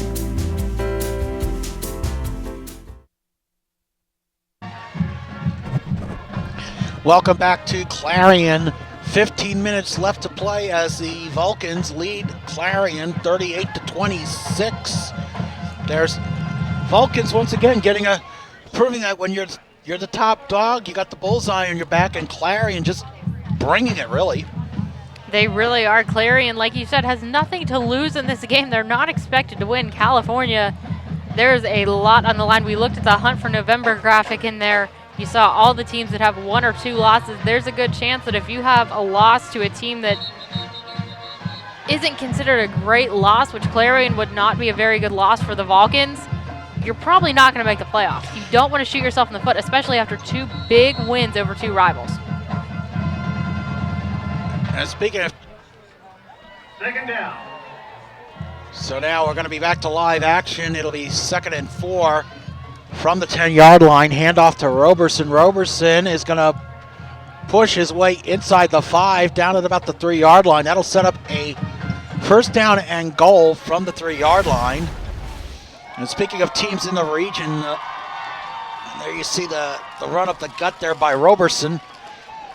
Roberson carries to the 3-yard line. Incidentally, we also mentioned, as we said, this weekend also, Charleston is taking on Concord in the Mountain East. We're trying to get a final.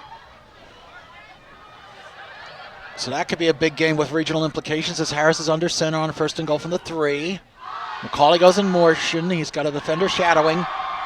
Roberson gets into the pile. We'll see where they spot him. They're going to say he's down at the 1 maybe the 2-yard line. It's 2nd down. And this is a big possession for California. Once again, just keep the clock moving. It's only 2nd down right now. 2nd and 2 to go is what they're saying. 2nd and goal on the 2-yard line. So this will be a big sequence again for California, as with 14:10 left in regulation. Vulcans, 2nd goal from the 2. McCauley goes in motion.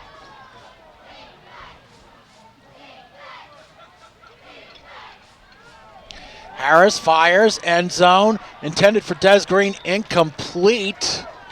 That was Adam Lynch on the defense, and it almost looked like maybe a little contact. It was hard to tell from that angle. Yeah, I think there was a little bit of contact, but it was just a football play there, as Lynch does a good job defending against Green.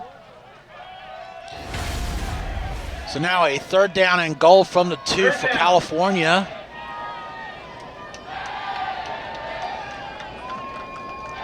We feel the stand shaking once again. The pass to hand off to Roberson. Roberson is stuffed well short of the end zone. It's interesting to note, our player to watch, Brandon Short, we didn't realize this. He's on the bench wearing in civilian clothes. He hasn't even played today, so we might have missed something, but nonetheless.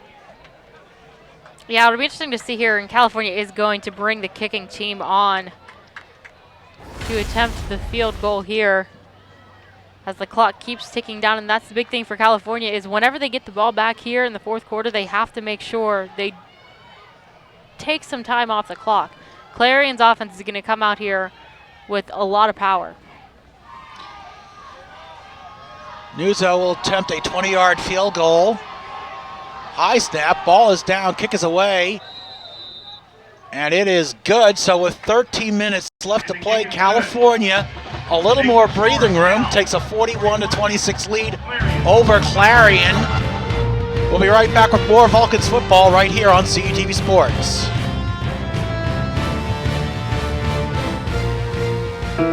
One decision, endless possibilities.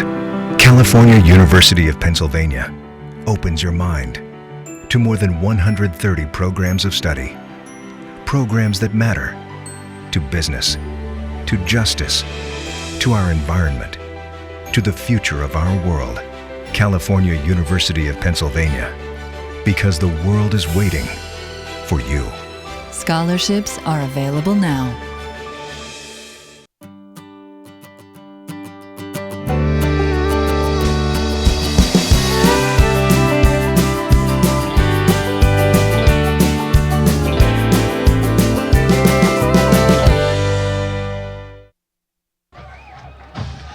Thirteen minutes left to play here at Memorial Stadium in Clarion, California, leading 41-26 over a very pesky Clarion Golden Eagles squad. And realistically, Allison, this does still a two-possession game, really, because especially more so that we've seen Clarion going for two instead of attempting point afters with their injured, presumably injured kicker, as the kick is deep, fielded by and almost right away, Gary Brown with a quick tackle on Dron Moorer. Yeah, Clarion trying to get something going now offensively. Simmons has been very good all day for Clarion. He's done a great job of reading the California defense and just making plays. As you saw there, Moorer just not able to really get around any defenders, pick up any yardage. So with 12:55 left in the game, Clarion will start at their own 14-yard line. We'll see the offense taking the field. California's allowed 375 yards of offense from this Clarion offense as it's 1st and 10 for the 14. Simmons with a snap, back to throw. He gets hounded and taken down by Jeff Knox Jr. Going to be a loss of about 3 on the play, but it's a lot of pressure from Tyler Haddock, among others. Yeah, Tyler Haddock did a good job getting into the backfield as it backs the play up further. 2nd and 14, good play by the defense. 2nd down and 14. It's a loss of 4 on the play. That is going to be recorded as a sack. 2nd down and 14 from the 10-yard line. High snap. Hands off to Thomas. Thomas escapes Busick. He's going to get to just short of the 20-yard line. He needed the 19, and it looks like, I'm sorry, he needed the 24. He got to the 19, so that's 3rd down. Yeah, and Busick able to come back from that, able to bring him down, made the tackle. You'll see here he gets around Busick once, but then Busick comes right back to bring Thomas down. So that will set up 3rd and 5 from the 19. You can hear the Cal U band in the background trying to encourage the Vulcans defense on 3rd and 5. Clarion band is responding as Simmons fires. It is caught by Mike Dietrich. See where they spotted. They are going to give him forward progress to 25, first down, Clarion. On that play, Arnell Farmer slow to get up. He got stepped on by Jeff Knox after the play, but it will be a first down for Clarion.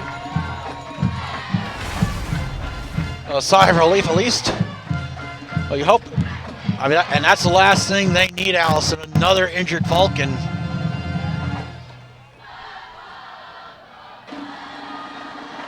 So it'll set up a first down and 10 from the 25 with 10:55 left to play. Simmons out of the shotgun. He's back to throw, looks, fires, sideline. He's got Lehman, and they're going to say incomplete. A late penalty flag thrown. They might have gotten Tyrone Taylor, 32, for pass interference. We'll wait for the official call. Yeah, Tyrone Taylor has been in there. He kept the speed up with Lehman. We'll have to see, though. It is going to be pass interference on Taylor.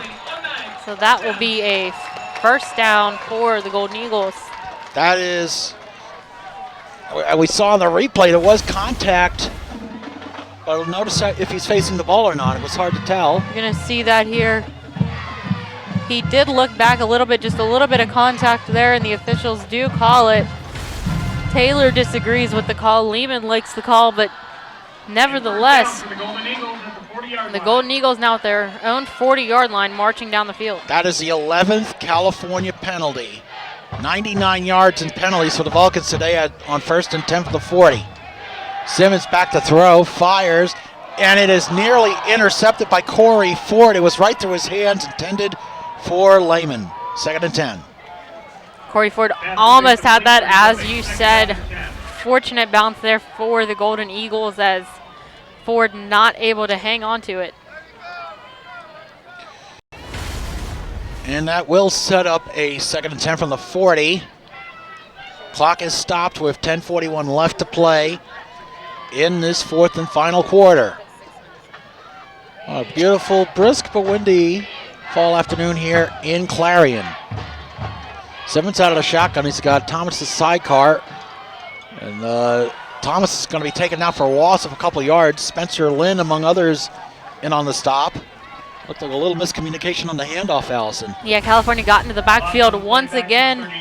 You see here, it almost seems like Simmons thought about hanging on to it at the last second.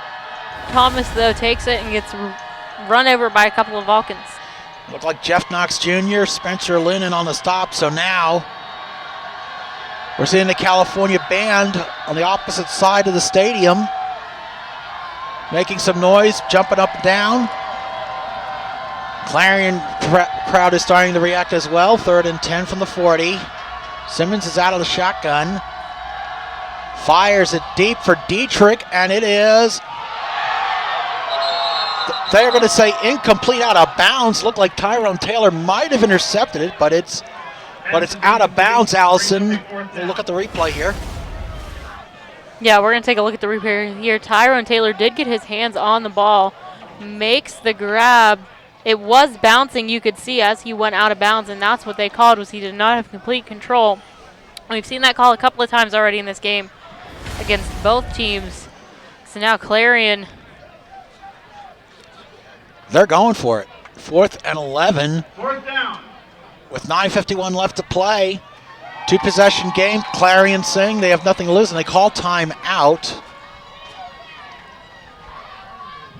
Yeah, this is a risky play for Clarion. There's still a lot of time left in this game. I know you're down 41-26, but I would almost think that maybe you should punt the ball away, but it does look like they're going to go for it. Here you see the play once again. Tyrone Taylor makes the grab, but you can see the ball bouncing all around. Can't quite hold it to his helmet, but as he falls out of bounds, can't keep complete control of it. So California has forced the 4th down for the Golden Eagles. And you hear both bands, battle of the bands here at Clarion. The KU Marching Band. A couple of our CUTV crew members, Matt Hagee, Steve Mannering, and Anthony D'Agostino are part of the band today. Bringing the It's been a very lively atmosphere here in Clarion this afternoon. So wind is starting to pick up. Eventually it was a lot calmer earlier in the game. Yeah, it's definitely picking up at the far side of the field where the Vulcans are going towards. And it does look like Clarion's going to go for it as they send Simmons and company back out. 4th down. So it'll be 4th down and 11. Ball will be spotted at the 39-yard line. They need to get to midfield. Simmons.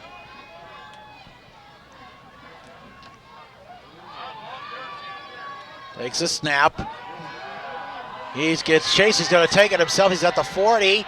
He gets to about the 45-yard line, but then he is going to be stopped. Oh, they're pushing the pile. Are you kidding me?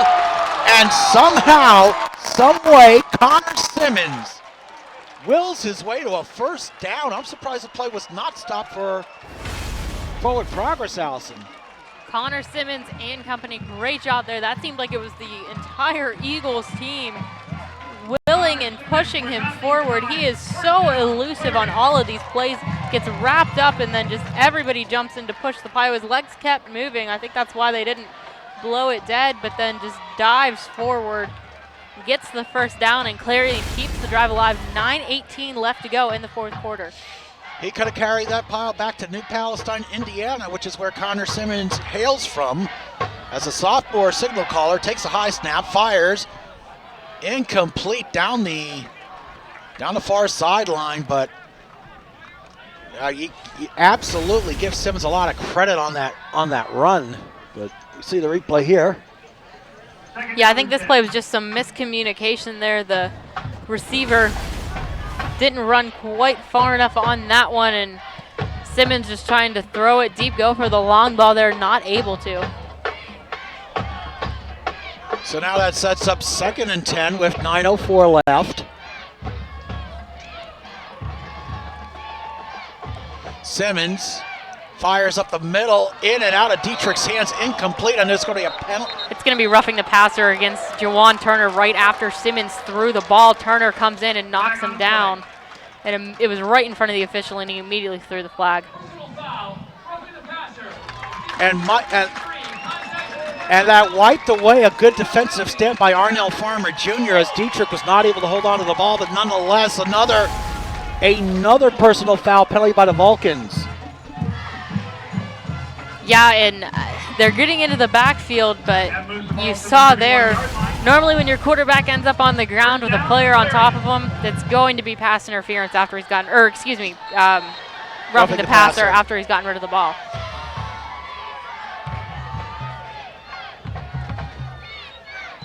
So it'll be 1st and 10 from the 31. Simmons back to throw. He fires it incomplete over Bobby Thomas's head, but he might have been pressured again. California is definitely getting into the backfield. Just Simmons is doing a great job. He can run and he can throw quickly as well. We've seen that a couple of times already. As you see here, he just had a lot of pressure and then threw it out of bounds. That now sets up a 2nd down and 10 from the 31. Clock is stopped, 8:54 left. Simmons is out of the shotgun. He's got Thomas as his sidecar. Fires down the side. It's incomplete. Drawn Moore, intended receiver, but that pass just a little short. Just a little bit short, but 3rd down and 10. We've seen the Golden Eagles make big plays on 3rd and 4th down so far in this game. They have another chance here as they're at the 31-yard line with 8:51 left to go in the 4th quarter, trying to get some points on the board. They are 7 for 14 from 3rd down.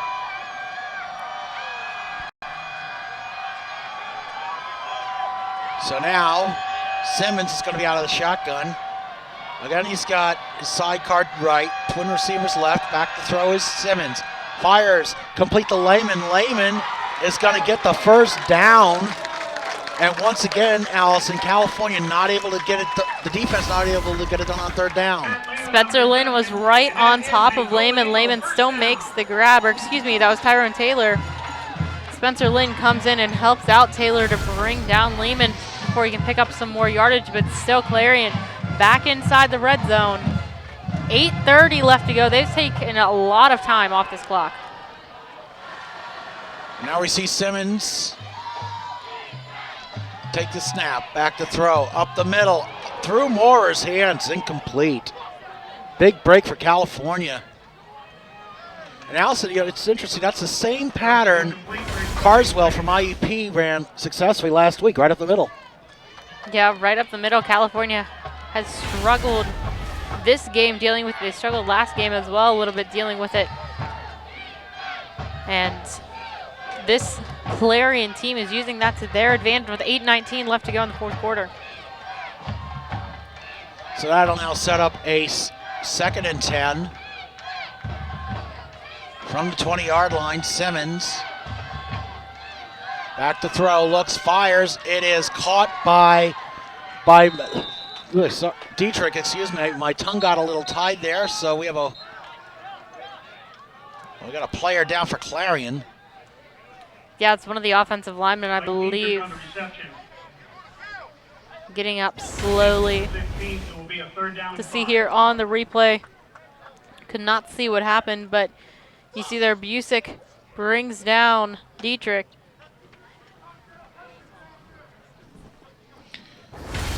Training staff still tending to the injured Clarion player. It's hard to tell from our vantage point who that is. I don't know what. It's number 50, and it's also the center. Cameron Kress. As I see another center, 74, warming up right now. Josh Wixman. And so Wiskman is a freshman. Kress is a junior, so looks like we're going to have a little. So now Kress is going to be helped off the field. You certainly hope it's not serious, but it looks like we're going to see, as you alluded to, Allie, Josh Wiskman now in that center. So it'll be interesting to see how this offensive line reacts, because sometimes you have a new player, a new center, you run the risk of miscommunication with your quarterback. And Wiskman is only a redshirt freshman. I don't know if he's seen any time at all. So California, you need to take advantage of this straight up the middle, especially on 3rd down. Do not give him time and try to get right up the middle, right to Simmons. So we're back to live action, 3rd and 5. Simmons is going to take it. Has plenty of time, fires, it is complete to Caleb Mancini. You got to give Wiskman a lot of credit on that play. He was doing a good job keeping Damon Pierce at bay. Yeah, good job there, and great patience by Simmons as he was able to hang on to the ball and get it to Mancini. A couple of California players tried him, none able to get by Wiskman. Some good poise by the freshman center for the Golden Eagles, coming in as Cameron Cresta Jr. still at the trainer's table. So now that'll set up a 1st and goal from the 4 with 7:11 left to play in regulation. Here is Simmons, steps back, fires, and it is nearly intercepted by Aaronell Farmer, and Farmer collides with Jordan Bowman, and they're calling for the. No, Farmer gets back up, but they were calling for the trainer. Farmer went down hard on that play. I think if he does not run into Bowman, he makes that catch. Or excuse me, I think that was Gillen. He makes that catch. It did look like 10 Bowman, because to be fair, from this vantage point, sometimes it is hard to tell the numbers, but nonetheless, Farmer is going to stay in the game.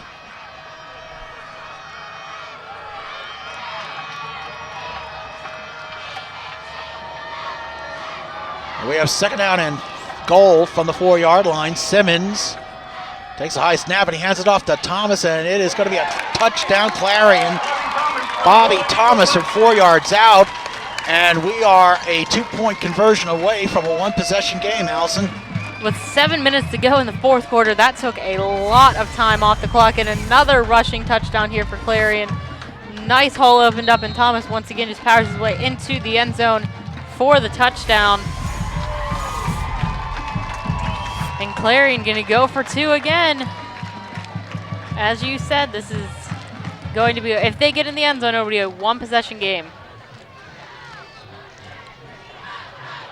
Now we've seen penalties just killing the Vulcans as Simmons steps. He's going to actually try to take it himself, and the pass intended for Zach Dietrich, batted away by Arnell Farmer Jr. 7 minutes left to play in regulation. California 41, Clarion 32. You're watching California Vulcans football on CUTV Sports.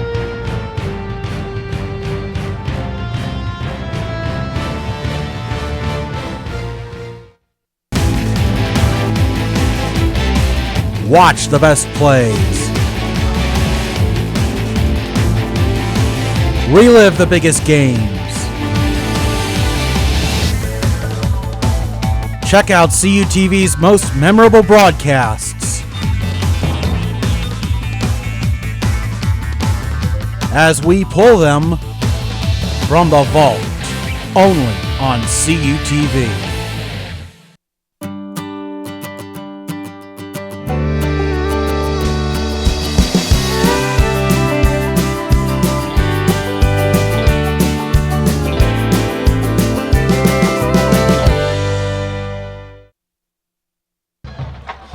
Welcome back to Clarion. California clinging to a 41-32 lead over Clarion with 7 minutes left to play. And Allison, we were talking about the hunt for the playoffs earlier.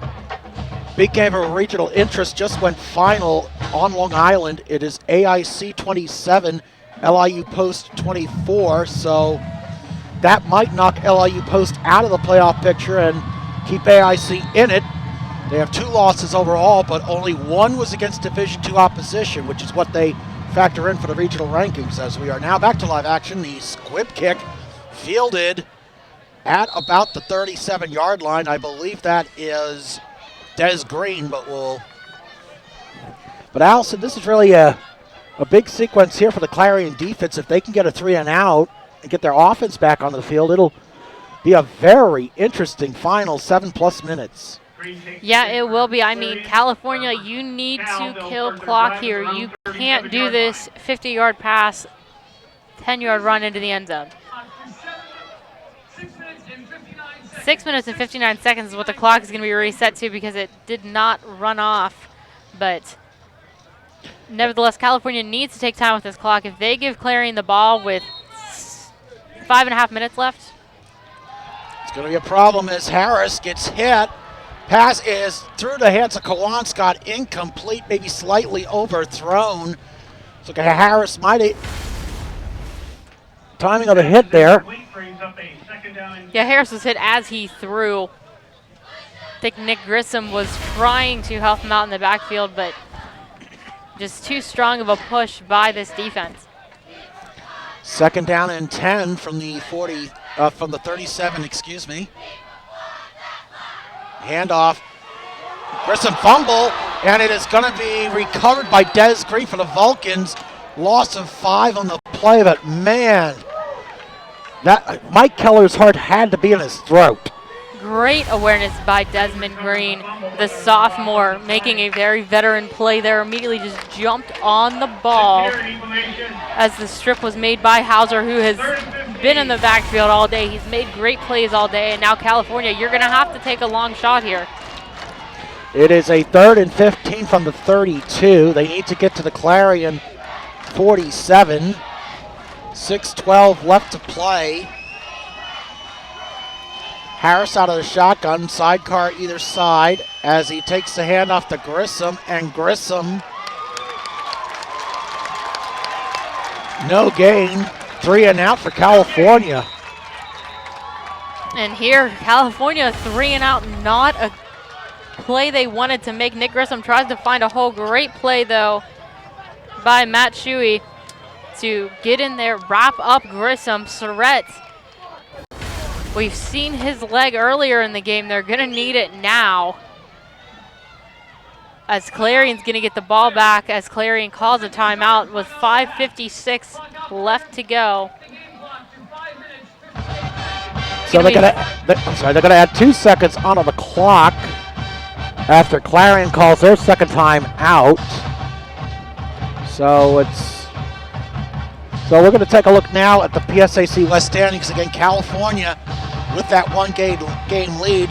Gannon, remember, has already defeated Seton Hill, and it is about to go final. Slippery Rock is about to beat IUP 31-21. So that'll clear things up a little bit in the West. But again, the Vulcans, they got to take care of business. They really do, and it starts today. And as we take a look at the East, as you said, a big game between Bloomsburg and Westchester. East Stroudsburg, though, could play spoiler. And the last update, again, we are tape delayed, but we can tell you as we were watching this, Bloomsburg well ahead of Westchester 31-3. East Stroudsburg in a close one with Kutztown. So the East could get shooken up a little bit as Surratt, what a kick. He forces, wow. He just fell back to Travis Day. They're going to mark him at the 4-yard line, and that was quite a distance all in the air by Andrew Surratt. Yeah, that was a great kick by Surratt. Over 60 yards, and that is a big play. We talked about special teams for California earlier in the game being strong, and that is one of the reasons why is Andrew Surratt, as the punter, is one of the best in the nation at Division II. And so now instead of having the ball at maybe the 40-yard line or the 50-yard line, all of a sudden they're pinned back clear on their own 4-yard line. So that'll set up a 1st and 10 from the 4. So I'm speechless as Simmons is back to throw. He's gonna get out, gonna get back to the line of scrimmage. Maybe a gain of 1 on the play. Look like Jeff Knox Jr. again with the pressure and the tackle. Knox doing a good job once again, as you said, with the pressure coming back, getting the tackle. And California's defense needs to make a stand here and get the ball back in the offense's hands. That punt by Surratt, by the way, 64 yards. As it is 2nd and 9 from the 5-yard line, 5:15 left. Simmons throws to Moore. Moore's at the 40. He's at midfield. Arnell Farmer Jr. chases him out of bounds, but not before the Golden Eagles just fly up the sideline. There is a flag on the play, which is what I thought, so it'll be interesting to see here what it is. But regardless, that was a nice throw by Simmons. And they're going to say holding against Clarion, so that is going to wipe out an outstanding catch and run by Jerron Moore. Moore, a junior.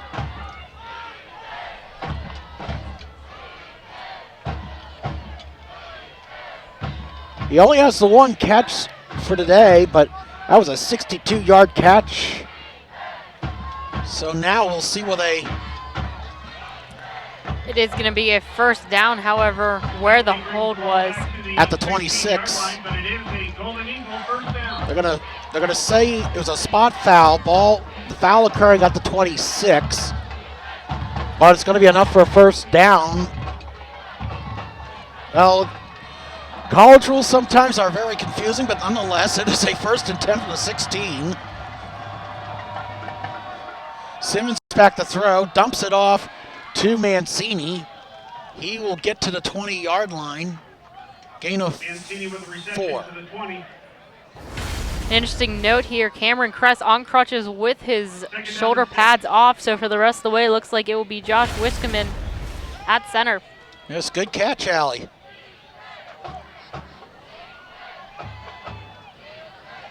Simmons back to throw, fires. It went through the hands of Mike Dietrich, incomplete. That'll set up a 3rd down and 6. And once again, we've seen it before. They've made big plays on 3rd and 4th down. 4:19 left to go here in the game. Down by 9 points. We could see another big play by Clarion. They are 9 for 16 on 3rd down this afternoon.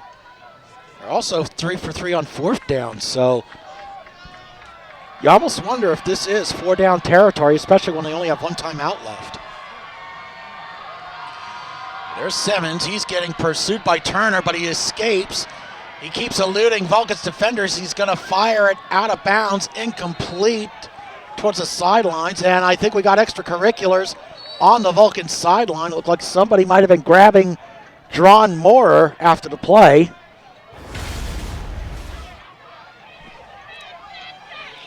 Yeah, and the California team, I think, wanted an intentional grounding call here, as Jeff Knox got the pressure. There are no flags, however. Well, I guess there are flags on the play. Well, we're not sure if that was for the intentional grounding or maybe the extracurriculars on the sideline. So we'll wait to.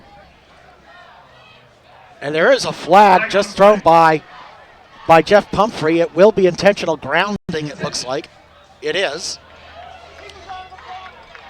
But I think that is what I figured. It did not get back to the line of.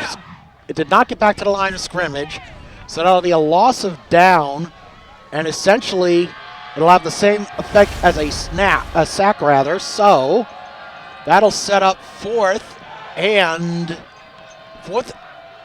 about 13. I'm sorry, the ball is at the 13. So 4th and 13, they need to get to the 26 with 4:09 left to play in the fourth quarter. California clinging to a 9-point lead. They are going for it.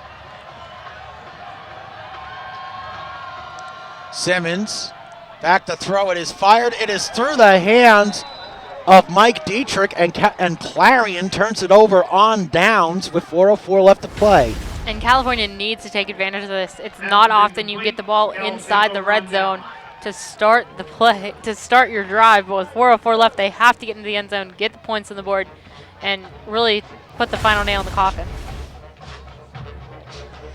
But even so, a field goal would only make it a 12-point game.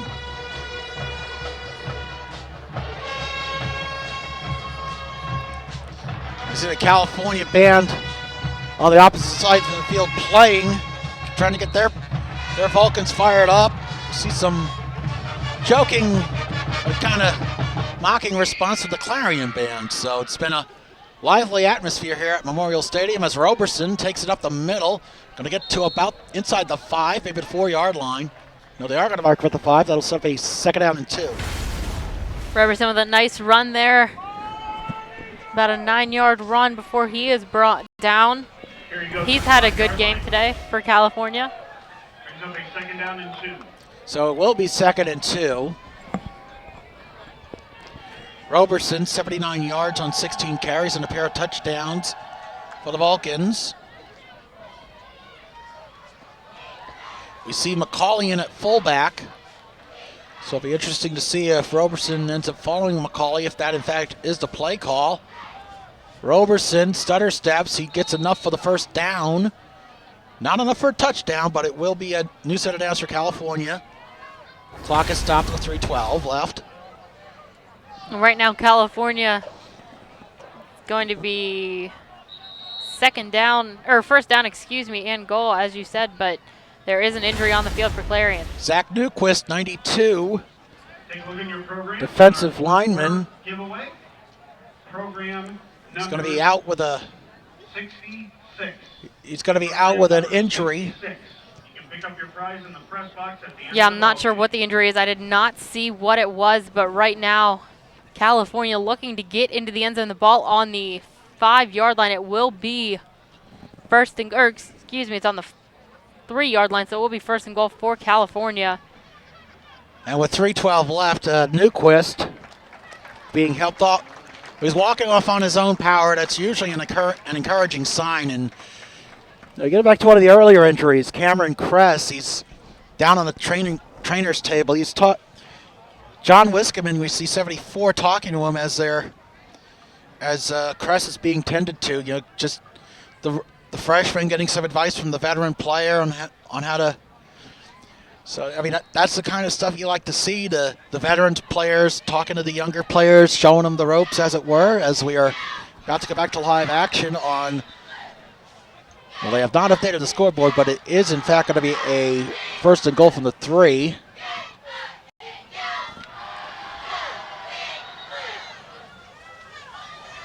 And now we have another whistle. Guess they're trying to reset the play clock. They are. Okay, so they had some issues with the game clock, so that's 3:03 left. I'm sorry, 3:30 left in the game. They reset the play clock, so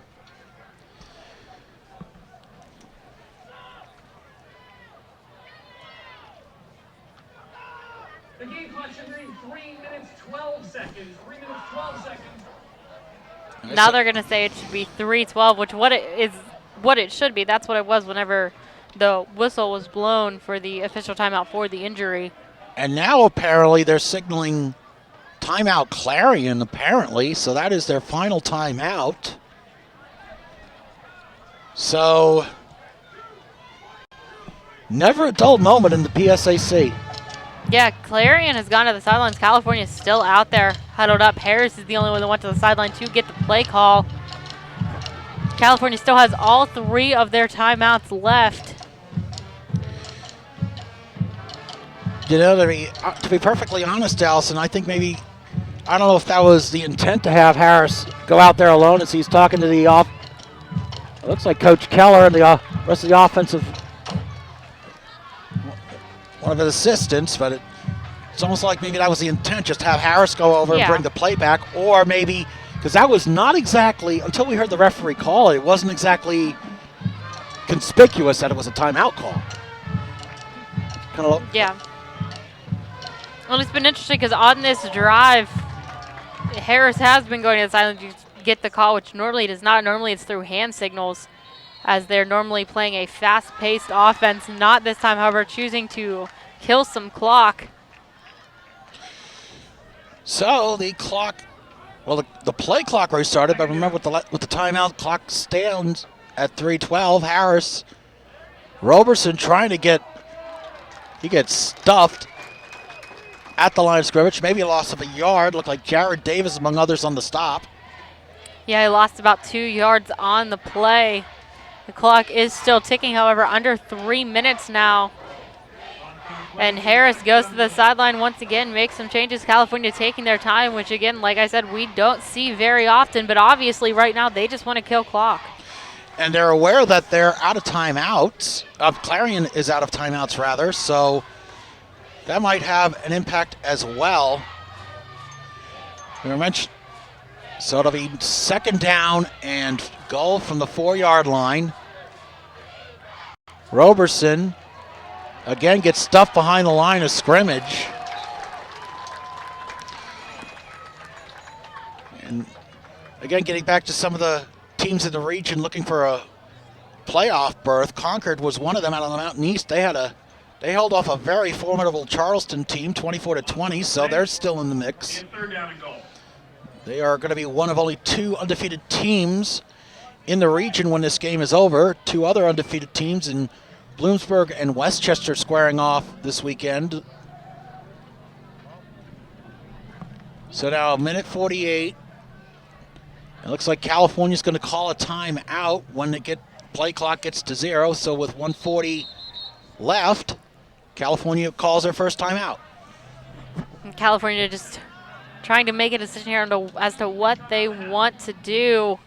As you said, 1:40 left. You're up by 9 points. Even if you don't get into the end zone here, that's still a long way to go from the 5-yard line all the way back, your own 5-yard line all the way back into the end zone. If they do not, as I said, pick up any yardage, decide to go for it on 4th and goal and give the ball over. So right now, California just huddled up. Everybody is huddled up. The defense is at one end of the field. The offense is huddled up on the field. So both teams trying to make their game plan. This Clarion defense would love to force a turnover here. And if you're California, just hang on to the ball. And it has, and that And Slippery Rock has defeated IUP, so that would knock the Crimson Hawks really out of any chance for playoff possibilities. And remember, if California and Slippery Rock are the two teams that end up tied, California would have the tiebreaker over the Rock based on their dominating win 2 weeks ago, as we are now back to live action with a minute 40 left. 3rd and goal from the 5. Harris is out of the shotgun. He'll hand it off to Grissom. Grissom runs up the middle, but he gets met immediately. Rocco Yager, number 3, one of the first ones in on the stop. So California looks like they're just going to be content to run out the clock and wait for Cody Nuzzo to. Short gain on the play brings up a 4th and goal. Yeah, they might even go for it here. We'll have to see what they decide, because like I said, if they turn the ball over on down, still that's a lot farther to go than trying to kick it off. And as of right now, it would be 96 yards.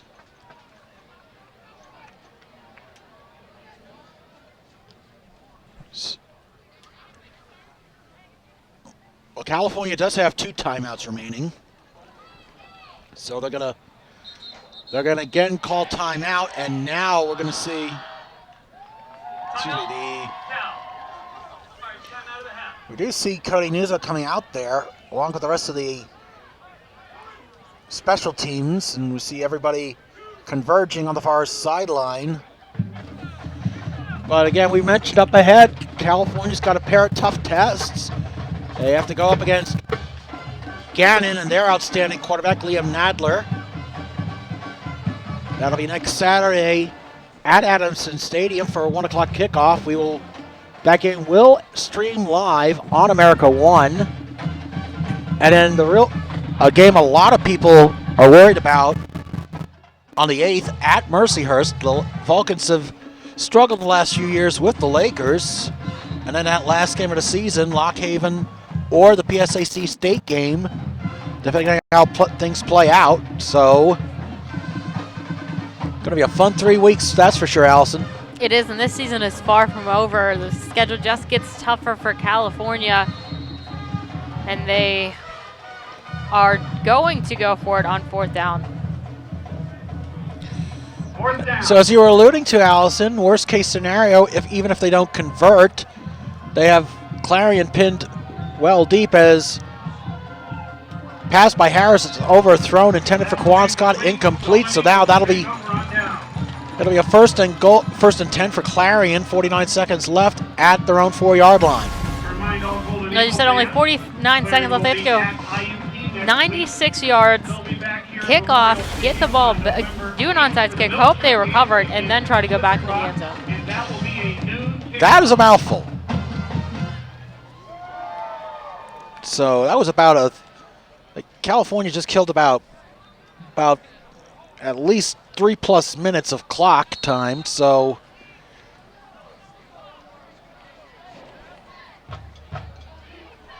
that'll now set up 1st and 10 from the 4.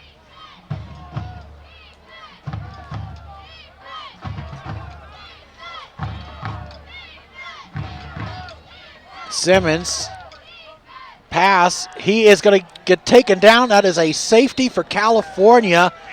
And that, ladies and gentlemen, should be your ball game. 43-32 Cal, 44 seconds left.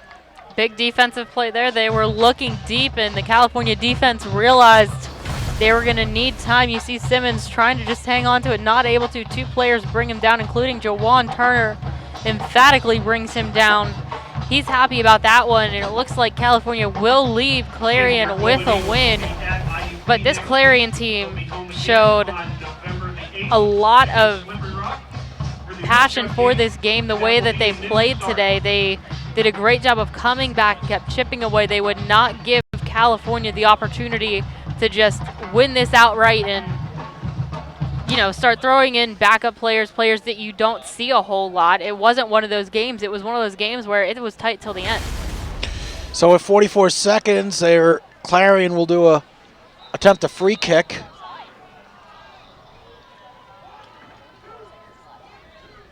So now Vulcans look ahead now that this game's over. They have again Gannon next week. They're out, as we said, outstanding quarterback in Liam Nadler, and then the following week they have to travel to Tulio Field in Erie to face Mercyhurst, and Brandon Boylan in his last few games has been outstanding. And the other thing, Allison, you were talking about Mercyhurst's record. Look at their start of their schedule. That also included Bloomsburg, Westchester, and IUP in no particular order. So Mercyhurst really starting to.